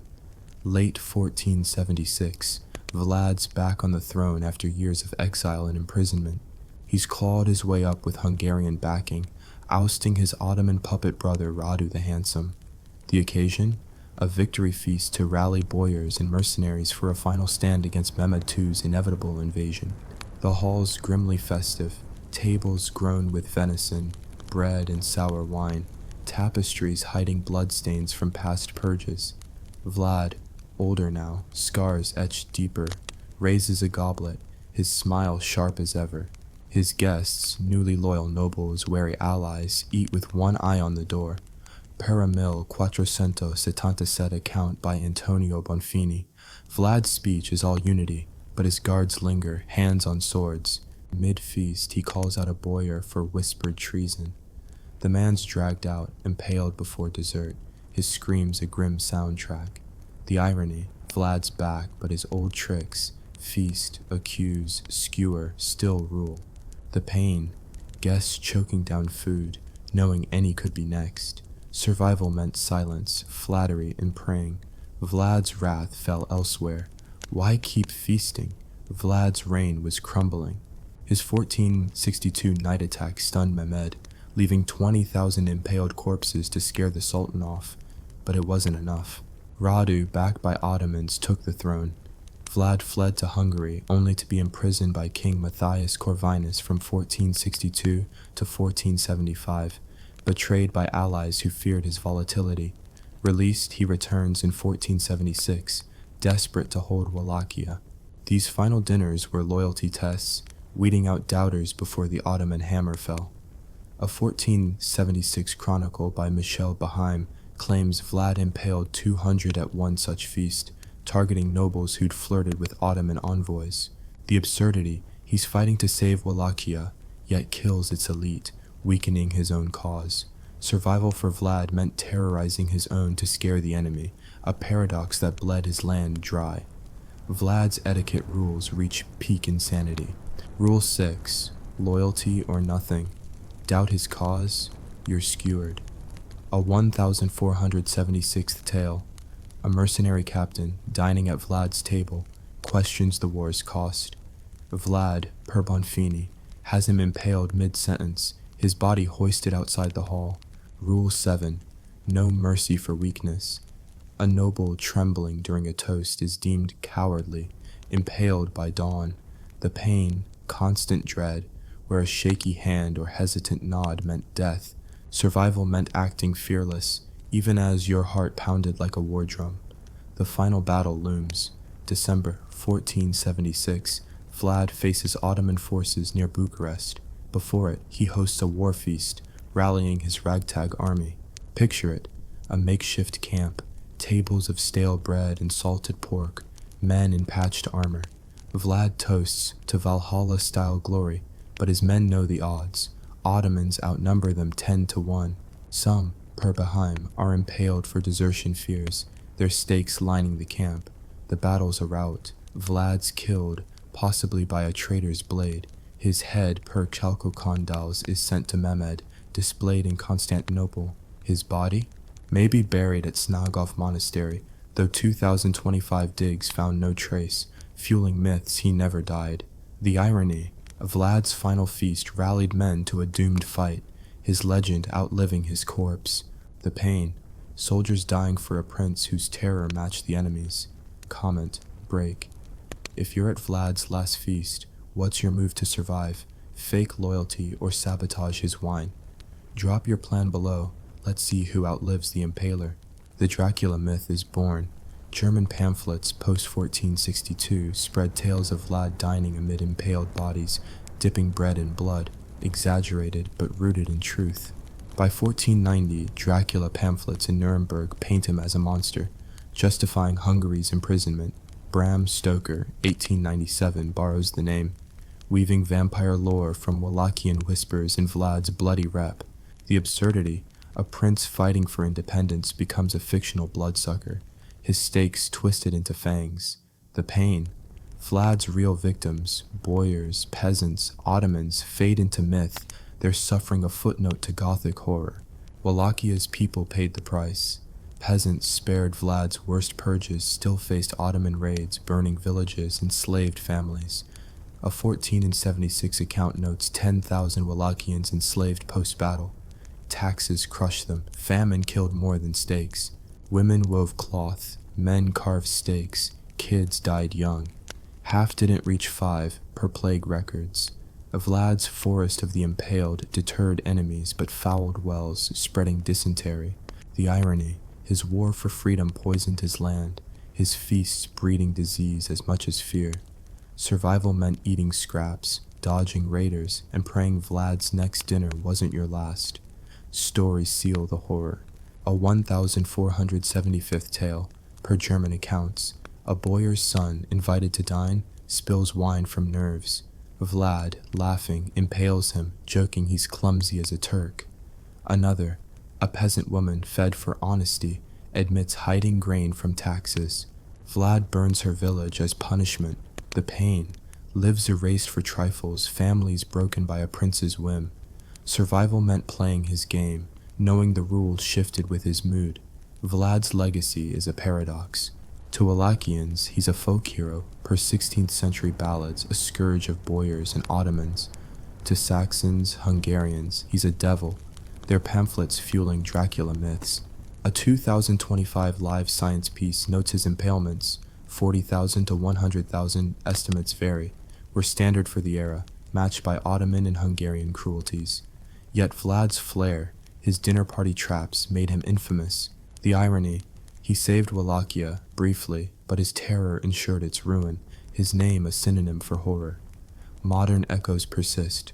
Romania's Poenari castle, crumbling, draws tourists chasing Dracula's ghost. Snagov's monastery, his supposed grave, yields no bones per 2025 digs. His feasts, real and exaggerated, shape horror tropes. Dining amid death, a prince both charming and lethal. The pain, a nation's survival hinged on a man whose cure was as deadly as the disease. Survival for Wallachians meant enduring Vlad's stakes, Ottoman swords, and history's erasure. Comment break. If you could rewrite Vlad's legend, hero, or villain, what's your spin? Share below. Let's reshape the Dracula myth. This saga ends with Vlad's fall. His feast's a grim mirror of Wallachia's chaos. His etiquette, flatter, obey, or die, built a fleeting empire on fear. The absurdity, a prince's survival tactics became a vampire's tale, his victims forgotten. Thanks for joining this bloody ride. Comment, what's one lesson from Vlad's reign that chills you most? Stay sharp, no stakes required. You think doing your taxes is painful? You think that little percentage the government shaves off your paycheck is a tragedy? Oh, you sweet summer child, let me introduce you to a different kind of tax season. A tax season that lasts your entire life, is collected by men with swords, and where the penalty for an audit is not a fine, but potentially having your children sold into slavery to cover the debt.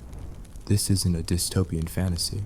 This was the late Roman Empire, a civilization that had perfected the art of building aqueducts, conquering continents, and as it turns out, taxing its own people into oblivion. This is the story of how the greatest empire in the world didn't just fall, it was pushed, and the ones doing the pushing were the tax collectors. Welcome to the glorious Roman Empire, or at least the memory of it. For a while there, things were pretty good. We call it the Pax Romana, the Roman peace, and it was a hell of a product. For 2 centuries, if you lived anywhere from the misty shores of Britain to the sandy dunes of Syria, you were part of the biggest, baddest, and most stable club in the world. The legions were the undisputed kings of the battlefield, so dominant that most of their job consisted of leaning on spears and intimidating barbarians by just existing. The pirates had been cleared from the Mediterranean, turning it into a Roman lake, a superhighway for commerce.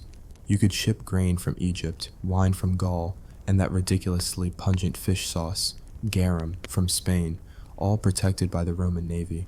The cities were jewels of marble and stone. Rome itself was a sprawling metropolis of over 1 million people, fed by a network of aqueducts that were masterpieces of engineering, providing citizens with fresh water for their homes and their legendary public baths. Life was, for the well-off at least, a pretty sweet deal. You could go to the Colosseum to watch some light entertainment, like a man fighting a bear, or a man fighting another man, or a bunch of men fighting a bunch of other men. You could participate in a vibrant political life, enjoy a functioning legal system, and generally feel secure in the knowledge that you were a citizen of the most powerful entity on the planet.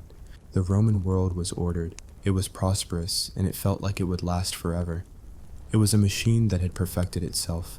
But here's the thing about machines. They need fuel to run, and the fuel of the Roman machine was money.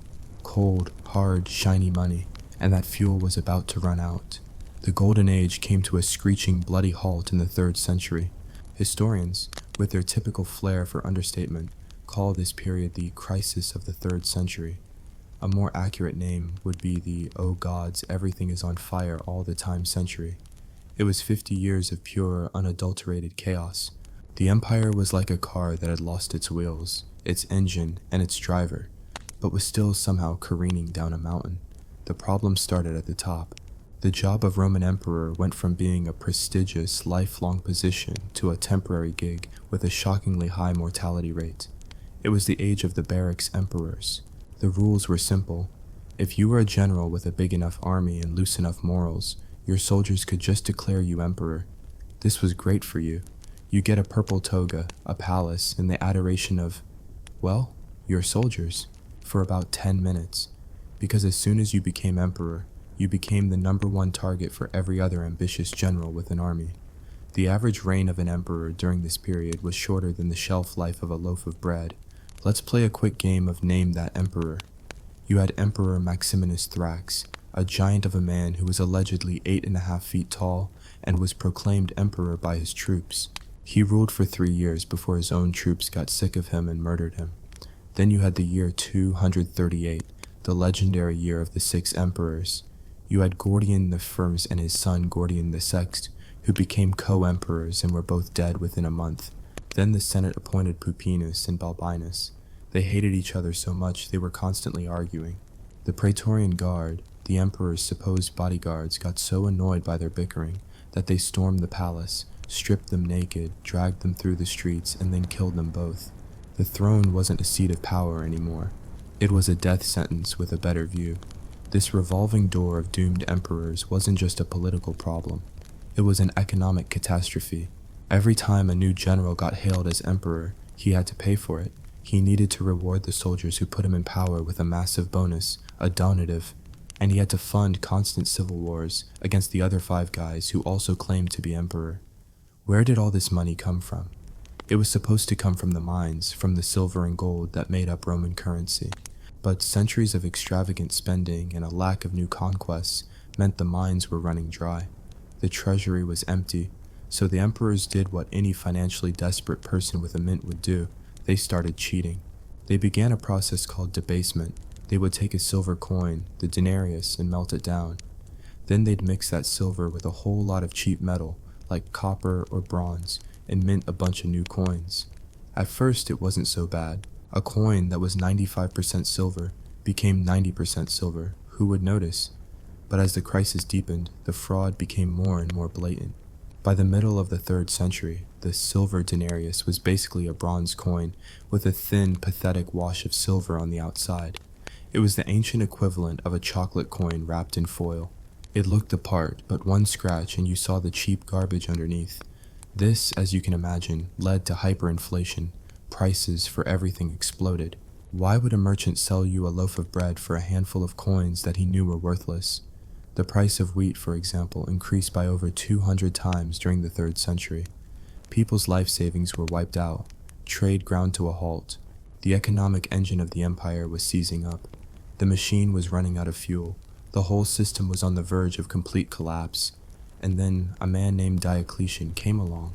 Diocletian was a soldier's soldier, a brilliant administrator, and he looked at the flaming dumpster fire that was the Roman Empire and decided he was going to put it out with a sledgehammer. He was the emperor who ended the crisis of the 3rd century. He stabilized the borders. He stopped the endless cycle of civil wars by creating a system of 4 co-emperors called the Tetrarchy, and he brought order back to the chaos. He saved the Roman Empire, and he did it by creating one of the most oppressive, inescapable, and soul-crushing tax systems ever devised by the mind of man. Diocletian understood the core problem. The money was worthless. You couldn't run an army, a government, a whole empire on fake chocolate coin currency. So he came up with a brutally simple solution. If the money is worthless, we'll stop using it for taxes. From now on, the state would collect its taxes not in coin, but in kind, in goods, in stuff. This was the annona. The army didn't need shiny, useless discs of bronze. It needed boots, it needed swords, it needed grain for the soldiers and hay for their horses. And so, the Roman state became a vast logistical machine for moving stuff from the people who made it to the people who needed it, primarily the army and the colossal bureaucracy of government officials. But how do you figure out how much stuff everyone owes? You can't just guess. You need a system. And the system Diocletian's army of eunuch accountants came up with was a nightmare of bureaucratic genius called the Capitatio Iugatio. It was designed to be perfectly logical, perfectly fair, and in its perfection, it was utterly inhuman. First, the Capitatio. This was a tax on heads. Caput is Latin for head. The government conducted a massive, empire-wide census. Every man, woman, child, and farm animal was counted. A healthy adult man was 1 caput, 1 unit of taxable labor. A woman was, in the eyes of the Roman taxman, half a caput. Don't ask, the misogyny was just baked into the math. Even your farm animals were rated in this bizarre system of fiscal biology. It didn't matter what you did. You could be a master craftsman, or a guy who was really good at skipping stones.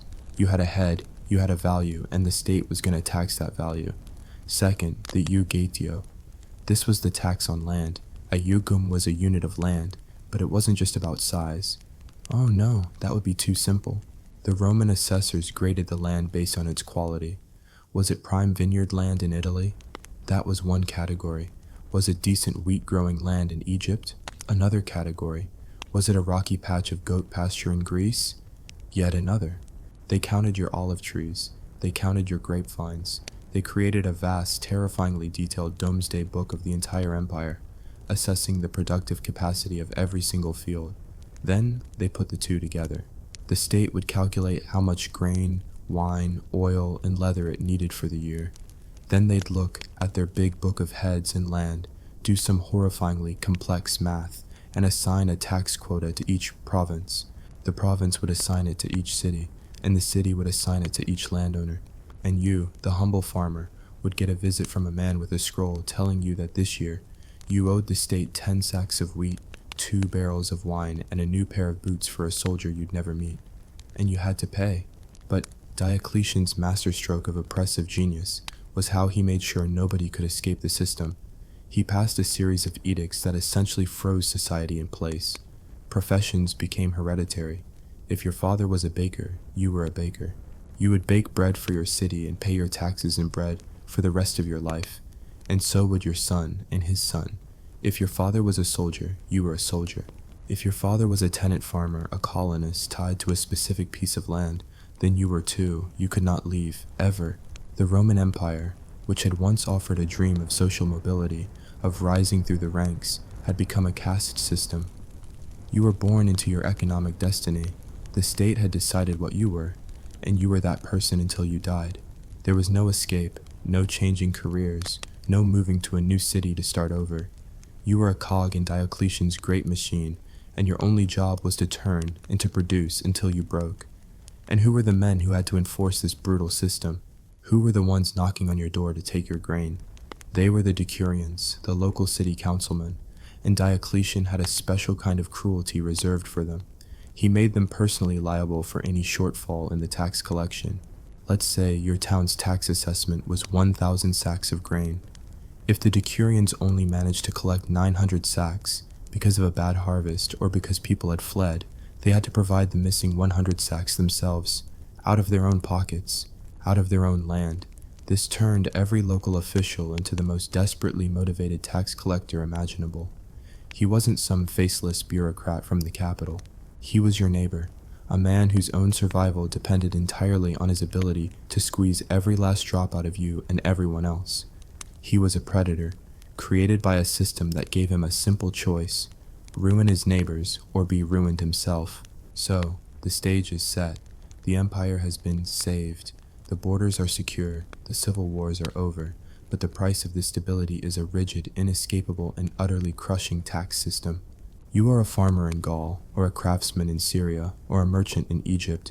You are frozen in your social class. Your children are destined for the same life. Your money is worthless. And a tax collector, a man who faces personal bankruptcy and ruin if he fails, is on his way to your home to take a huge chunk of everything you've produced this year. The state is no longer your protector. It's a giant hungry beast and you are its food. What do? Do you simply obey and slowly starve? Or do you try to run? And where could you possibly run to? Let us know in the comments, what's the most absurd tax you've ever had to pay? I promise you by the end of this story, the Romans will make it look reasonable. Stick around for part 2, where we discover the desperate and often insane ways people tried to escape the all-consuming hunger of the Roman taxman. So, you're trapped. Welcome to Diocletian's new and improved Roman Empire, a perfectly ordered society where your place is decided at birth and your life's purpose is to be a human fuel rod for the imperial machine. You are a farmer, let's call you Lucius. You live in a small hut on a patch of land in Gaul that your family has worked for generations. But you don't own it. You are a colonist, a tenant farmer, legally bound to this specific piece of earth. The law says you cannot leave. If you try, you will be hunted down, dragged back in chains, and flogged. Your children are born into this life. They will work the same land. They will be just as trapped as you are. Every morning you wake up before the sun. You work the fields. You plant the wheat. You tend the olive trees. You press the grapes. It is back-breaking, relentless labor. But none of it is truly for you. You are working for ghosts. You are working for a legionary on the Rhine frontier, a man you'll never see, who needs the leather from your cow for his sandals. You're working for a bureaucrat in a palace in Mediolanum, who needs the wine from your grapes for his dinner party. You're working for the emperor himself, a distant godlike figure whose bottomless need for resources dictates every moment of your existence. And then the exactors come, the tax collectors. They aren't faceless bureaucrats. They are from the local town, led by a decurion who you've known your whole life, a man whose face is a mask of desperate anxiety because he knows if he doesn't collect enough from you, the state will take it from him. They don't want your worthless coins. They walk into your storeroom, their footsteps echoing with the authority of the state, and they take the grain, leaving you just enough to hopefully not starve before the next harvest. They take the oil, they take the wine, they take your best ox for the army. You watch the product of a year of your sweat and toil being loaded onto a cart and rolled away, and you get nothing in return. No thank you, no receipt. Just the silent, damning threat that they will be back next year, and you had better have your quota ready. This isn't a tax. It's an annual state-sanctioned robbery. Faced with this slow, grinding extinction, what do? The human spirit is a funny thing. It will look for any crack, any seam, any possible escape route from an impossible situation. And the people of the late Roman Empire became masters of desperate creativity. The most obvious solution was simply to run, to become a deserter of your post in society. You pack what little you can carry in the dead of night and you vanish. But where do you go? You can't just move to the next province and get a new job. The census records have your name, your father's name, your profession. You are registered, you are known, so you run to the wild places, to the mountains, to the deep forests, to the swamps. You become a bandit, a robber. You become a bagaude, as they were called in Gaul and Spain. The bagaude were not just simple bandits. They were a full-blown peasant revolt, a shadow society formed by all the people the Roman system had broken. Deserters from the army, runaway slaves, farmers who had abandoned their land, decurions who had fled their cursed municipal duties. They formed armed bands, living outside the law, preying on the very state that had disowned them. They would raid the villas of the super-rich, the ones who were insulated from the worst of the taxes. They would ambush the tax convoys, taking back the grain and the goods that had been squeezed from people just like them. To the Roman state, they were terrorists. But to a farmer like Lucius, watching his family starve, they might have looked like heroes. They were a symptom of a disease, the screaming cry of a populace that was being bled dry. But running into the woods wasn't the most extreme option. The most damning indictment of Diocletian's saved empire was that thousands of Roman citizens chose to run out of it. They fled across the frontier, over the Rhine and the Danube, and willingly gave themselves up to the so-called barbarians. Think about that for a second. The entire ideological foundation of the Roman world was built on the idea that inside the borders was civilization, order, and law. Outside was chaos, savagery, and death, yet people were choosing savagery. A 5th century Christian writer named Salvian of Marseille, watching this unfold, wrote, and I am not making this up, that Roman citizens seek amongst the barbarians the dignity of a Roman, because they cannot bear barbarous indignity among the Romans. They preferred to live freely under their enemies than to be slaves to their own state. The Goths, the Franks, the Vandals. They had their own problems, sure, but at least they didn't have the capitatio iugatio. Life as a barbarian looked a hell of a lot better than life as a Roman taxpayer. What does it say about your empire when your own people would rather take their chances with a tribe of axe-wielding Goths than face another visit from the Roman taxman? But let's say you're not brave enough to become a bandit or to flee to the barbarians. There were other ways out. The state also demanded a tax in bodies, a constant levy of young men to fill the ranks of the army. For a young man, conscription was a death sentence of a different kind, so some of them took a truly gruesome step to avoid it. They would cut off their own thumbs. A man without a thumb cannot effectively wield a sword or a spear. This practice became so widespread that the emperor issued a law, the Codex Theodosianus, which specifically stated that anyone who mutilated themselves to avoid in military service would be branded and forced to serve in the army anyway, in some menial non-combat role. The state's hunger was so great, it would even take your broken body. For those with a little property, the small landowners who were the backbone of the old republic, the system created a different kind of trap.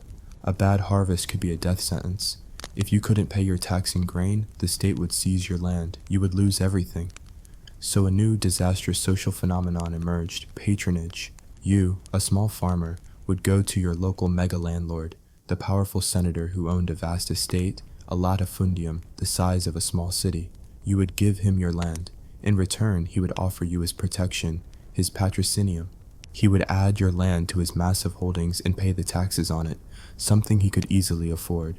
You would be allowed to stay on your land, to work the fields your ancestors had owned. But now you were his tenant, his dependent, his serf.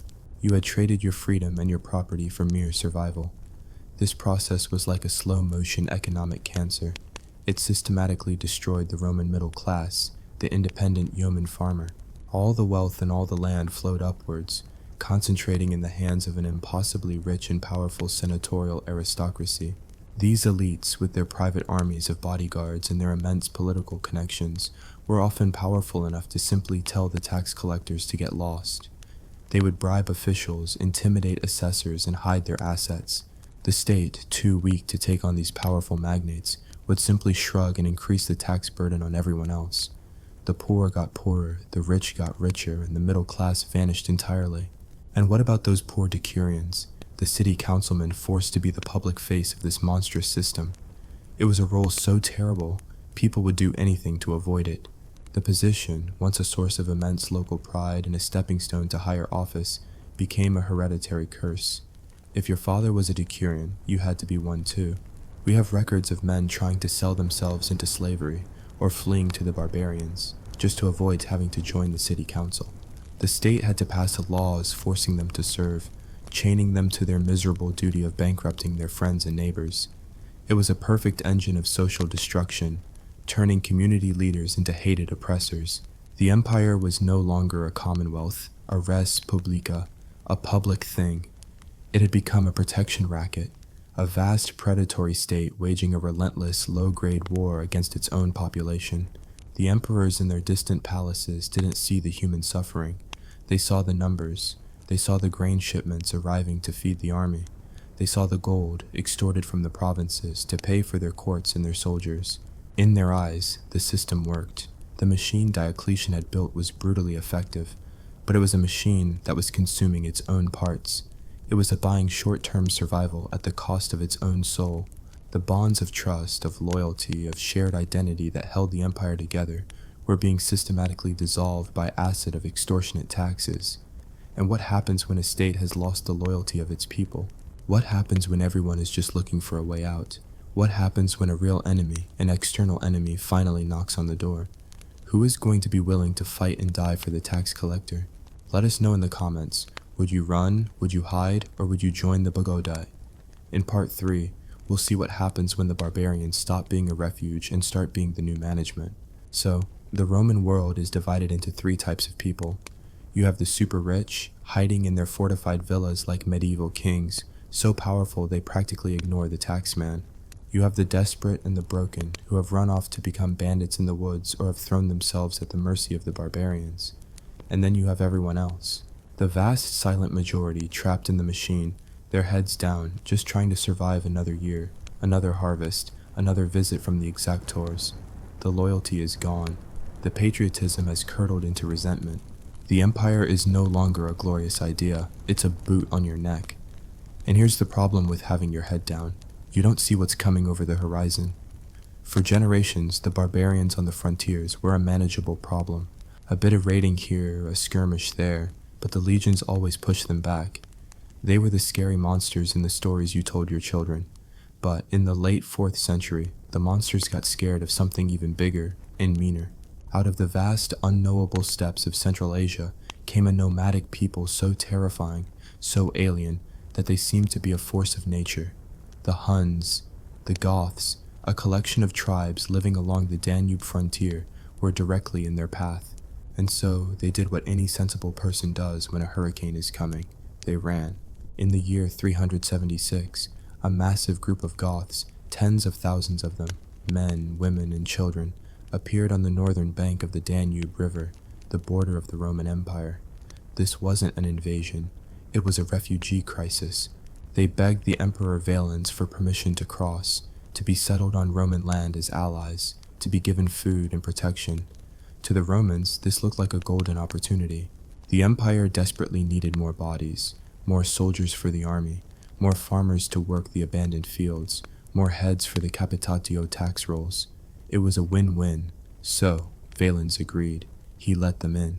And in doing so, he kicked off a chain of events that would lead directly to the empire's doom, a catastrophe born not of barbarian savagery, but of Roman greed and incompetence. The Roman officials in charge of settling the Goths were Lupicinus and Maximus, two men whose names should be etched in the Hall of Fame for catastrophic mismanagement. They saw the starving, desperate Goths not as new subjects to be cared for, but as a personal profit opportunity. The food the emperor had sent to feed the refugees, they seized it and sold it back to the Goths at monstrously inflated prices. The Roman historian Ammianus Marcellinus tells us they traded dog meat for Gothic children, who were sold into slavery. 1 child for 1 dog. Let that sink in. The Roman state was literally devouring the children of the very people who had come to them for protection. This wasn't just cruel, it was suicidally stupid. You can only push starving, heavily armed people so far. And the Goths, betrayed and starving, finally snapped. They went from being desperate refugees to a furious, rampaging army deep inside Roman territory. Emperor Valens, who was over in the east dealing with the Persians, had to march his elite field army all the way back to deal with the mess his corrupt officials had created. In the summer of 378, near the city of Adrianople, the two armies met. Valens was arrogant. He was advised to wait for reinforcements from the Western Emperor, but he wanted all the glory for himself. He ordered his legions to attack. It was a disaster. The Roman army, the legendary fighting force that had conquered the world, was not just defeated, it was annihilated. 2/3 of the Eastern army was wiped out, and Emperor Valens himself was killed, his body never found. Adrianople was more than a battle. It was an earthquake that shattered the myth of Roman invincibility. It proved that a barbarian army fighting with desperation and fury could destroy the best the empire had to offer. It also created a massive, gaping hole in the Roman military. All those dead legionaries had to be replaced. But where were the new recruits going to come from? The citizenry was already doing everything it could to avoid conscription, including chopping off their own thumbs. There was no great reserve of patriotic Romans eager to sign up. The state was forced to turn to a new and deeply ironic solution. They started hiring barbarians, en masse. This was the age of the foederati. The new Roman strategy was to hire entire barbarian tribes under their own kings and their own laws to fight for Rome. They would be settled on Roman land and given a hefty payment in gold or grain, the very gold and grain squeezed from taxpayers like you, and in return they would serve as the Roman army. On paper, it's a clever bit of outsourcing. In reality, it was the beginning of the end. The Roman army was no longer Roman. It was a patchwork of Goths, Franks, Alans, and Vandals, whose loyalty was not to the abstract idea of the empire, but to their paymaster and their own tribal leaders. The state was now paying Visigoths to protect Gaul from an invasion of Vandals. It was paying Franks to keep the Alemanni from crossing the Rhine. It was a protection racket where the gangsters were also the police. And this just made the tax situation even more insane. The pressure never let up. Now, Lucius the farmer wasn't just being taxed to feed a Roman bureaucrat. He was being taxed to pay the salary of a Gothic warrior named Alaric, who was stationed with his war band down the road. This warrior followed his own laws, spoke his own language, and probably looked at Lucius and his farm with a hungry, predatory glint in his eye. The state was an alien entity, stealing your produce to pay a foreign mercenary to protect you, and you had absolutely no say in any of it. This brings us to Alaric, the Visigoth. Alaric was the ultimate product of this broken system. He had served Rome his whole life. He was a brilliant general.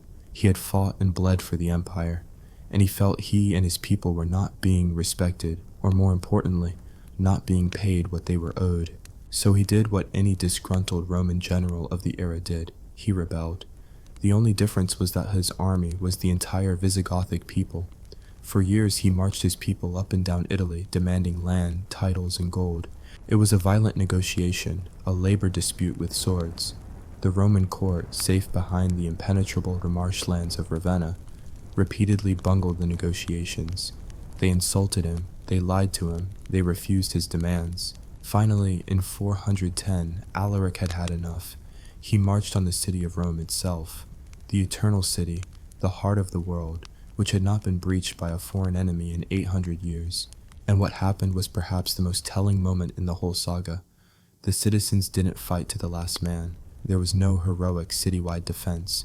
Instead, a slave, terrified of the siege and the starvation, opened one of the gates and let the Goths in. For 3 days, Alaric's Goths sacked Rome. It was by all accounts a relatively restrained sacking. They left the churches alone, for instance, but the psychological damage was absolute. The news spread throughout the empire like a shockwave. Rome had fallen. The untouchable had been touched. The sacred center of civilization had been violated. But for many people inside the empire, the reaction might have been a weary shrug. The Goths were in charge of Rome now? How was that different from the corrupt aristocrats who had been in charge yesterday? Maybe the new management would be better. Maybe they wouldn't collect the annona. One contemporary writer noted that poor Romans were now praying to encounter the enemy, so that they might escape the tax collectors. The Western Roman Empire was now a zombie. It looked like an empire. It still had an emperor, a court, a bureaucracy. The tax collectors were still making their rounds, trying to pretend that the world wasn't on fire. But it was a hollow shell. The military was a collection of barbarian mercenaries with shifting loyalties. The provinces were either overrun or ruled by local warlords. And the people had checked out. They had no stake in the system. The empire had demanded everything from them and given them nothing back but oppression and poverty. The social contract was not just broken, it had been shredded, burned, and the ashes scattered. When the barbarian kings finally started carving up the provinces for themselves, they weren't conquering a vibrant, unified nation. They were just taking over failed states. So, here's a question for the comments. If you were a Roman citizen in a city besieged by Alaric's Goths, and you knew opening the gates might end the starvation, would you do it? In the final part of our story, we'll watch the zombie empire finally, mercifully fall down and die. Rome has been sacked. The eternal city, the center of the known universe, has been violated. The psychological trauma is profound. Saint Jerome, writing from Bethlehem, said, "My voice is choked and my sobs interrupt the words which I write. The city which has taken the whole world is itself taken." But for Lucius, our long-suffering farmer out in Gaul, the news might as well have come from the moon. What does it matter to him? The Goths are in Rome, the emperor is in Ravenna, and the local tax collector is still standing at his door, scroll in hand, demanding the exact same amount of grain as last year. The zombie empire staggers on. The heart may have stopped, but the bureaucratic limbs still twitch with the muscle memory of extortion. The fall of Rome in 410 wasn't the end. It was a symptom of the disease, not the cause of death. The real death of the Western Roman Empire happened in pieces, a slow, ugly dismemberment, and the next piece to be hacked off was the most vital organ of all, North Africa. For centuries, the provinces of Africa Proconsularis, modern-day Tunisia and Libya, were the breadbasket of Rome.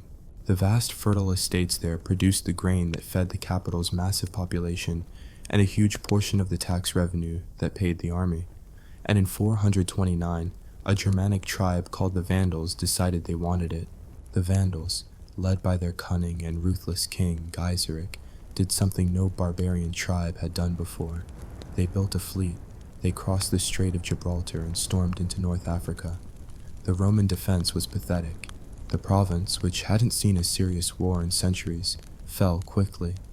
By 439, Gaiseric had captured the great city of Carthage, and with that, he had his hand around the empire's throat.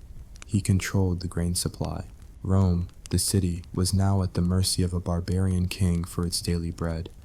This was an economic heart attack. The state lost a third of its revenue overnight. So what do you think the imperial government did? Did they tighten their belts? Cut back on court luxuries? Fire a few thousand bureaucrats? Of course not. They did the only thing they knew how to do.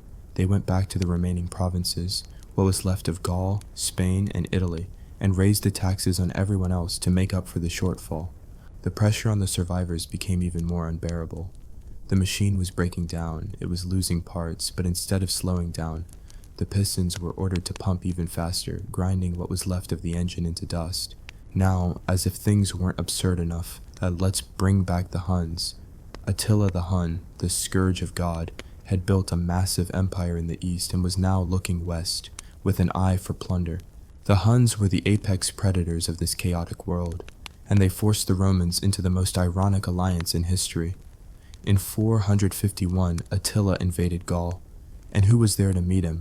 A Roman army. But what did this army look like? It was commanded by the general Aetius, the so-called last of the Romans, and his troops? A huge contingent of them were Visigoths, led by their king Theodoric. The very same people who had sacked Rome 40 years earlier were now the main defenders of the empire. At the Battle of the Catalonian Plains, this bizarre coalition of old enemies fought Attila's Huns to a standstill. It was a victory, of sorts. Theodoric died on the field, and Aetius's Roman forces were too battered to pursue Attila. The Hun just turned around and marched into Italy the next year instead. This victory was the empire's last gasp. It was a success bought with barbarian blood, proving that the future of Europe belonged to them, not to Rome. Aetius, the great general who had held the crumbling empire together for decades, got his reward in classic Roman fashion. The paranoid and pathetic Emperor Valentinian III, jealous of his success, personally stabbed him to death in 454. A year later, two of Aetius's loyal bodyguards assassinated Valentinian III in revenge. The Roman state was now just a snake eating its own tail. The government had ceased to be a government. It was a murder-suicide pact. With no strong leader left, the path was clear. Gaiseric, the Vandal king in Carthage, saw his opportunity. In 455, he sailed his fleet up the Tiber and sacked Rome again. And this one was not the restrained affair of Alaric's Goths. This was a professional, 2-week-long asset-stripping operation. The Vandals methodically plundered the city of its remaining wealth.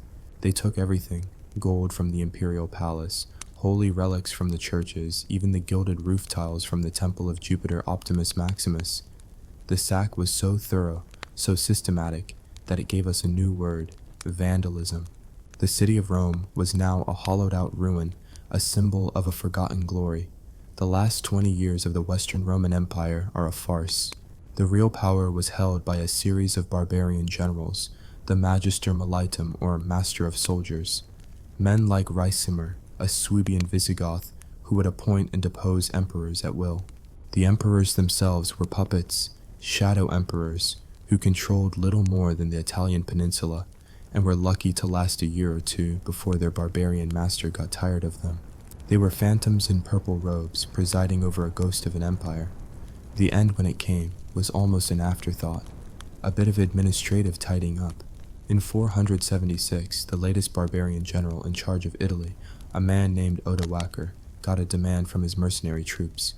They had been defending Italy for years, and now they wanted what every other barbarian group had gotten: land. A third of the estates in Italy, to be precise. The current puppet emperor, a teenager ironically named Romulus Augustulus, refused, so Odoacer did what was obvious. He deposed him. He sent the boy emperor into a comfortable retirement in a countryside villa. And then he looked at the situation. He could have appointed another puppet. He could have made himself emperor. But he knew the whole thing was a joke. So, Odoacer gathered up the imperial regalia, the purple robe, the diadem, the scepter, all the symbols of Western Roman power. He put them in a box and shipped them to the Eastern Roman Emperor Zeno in Constantinople. The accompanying letter basically said, "Thanks, but we don't need one of these anymore. One emperor for the whole empire is plenty." And that was it. There was no final battle, no last stand. The Western Roman Empire wasn't conquered. It was officially declared redundant and shut down. It was an office that had been closed, the keys mailed back to headquarters. The empire fell, but the people remained. What did this change for Lucius's great-grandson, farming the same plot of land in Gaul? Not much. He still had a master. He still had to hand over a huge chunk of his harvest. But now his master was a Frankish warlord named Clovis, not a distant, faceless bureaucrat. The taxman with the scroll was replaced by a warrior with a spear. In many ways, life may have even gotten better. The new barbarian kings were brutal, but their tax systems were simpler, less relentlessly efficient than the late Roman machine. For the first time in centuries, the pressure eased just a little. So, who killed Rome? Was it the barbarians at the gate, or the taxmen at the door? The barbarians were the final cause of death, but the disease had been festering for centuries. The state, in its desperate attempt to survive, had become a predator, consuming the very people it was supposed to protect. It broke the social contract. It hollowed out its own economy, destroyed its own middle class, and alienated its own population to the point where they would rather live under any master than the one they had. The Roman Empire didn't fall. It committed suicide by taxation. It was a long, slow, grinding process, a lesson written in the collapse of the greatest civilization the world had ever known. When the state demands everything and gives nothing in return, eventually, there will be nothing left to give, and no one left who cares enough to save it. So, let us know your final verdict in the comments. What do you think was the single biggest reason for the fall of Rome?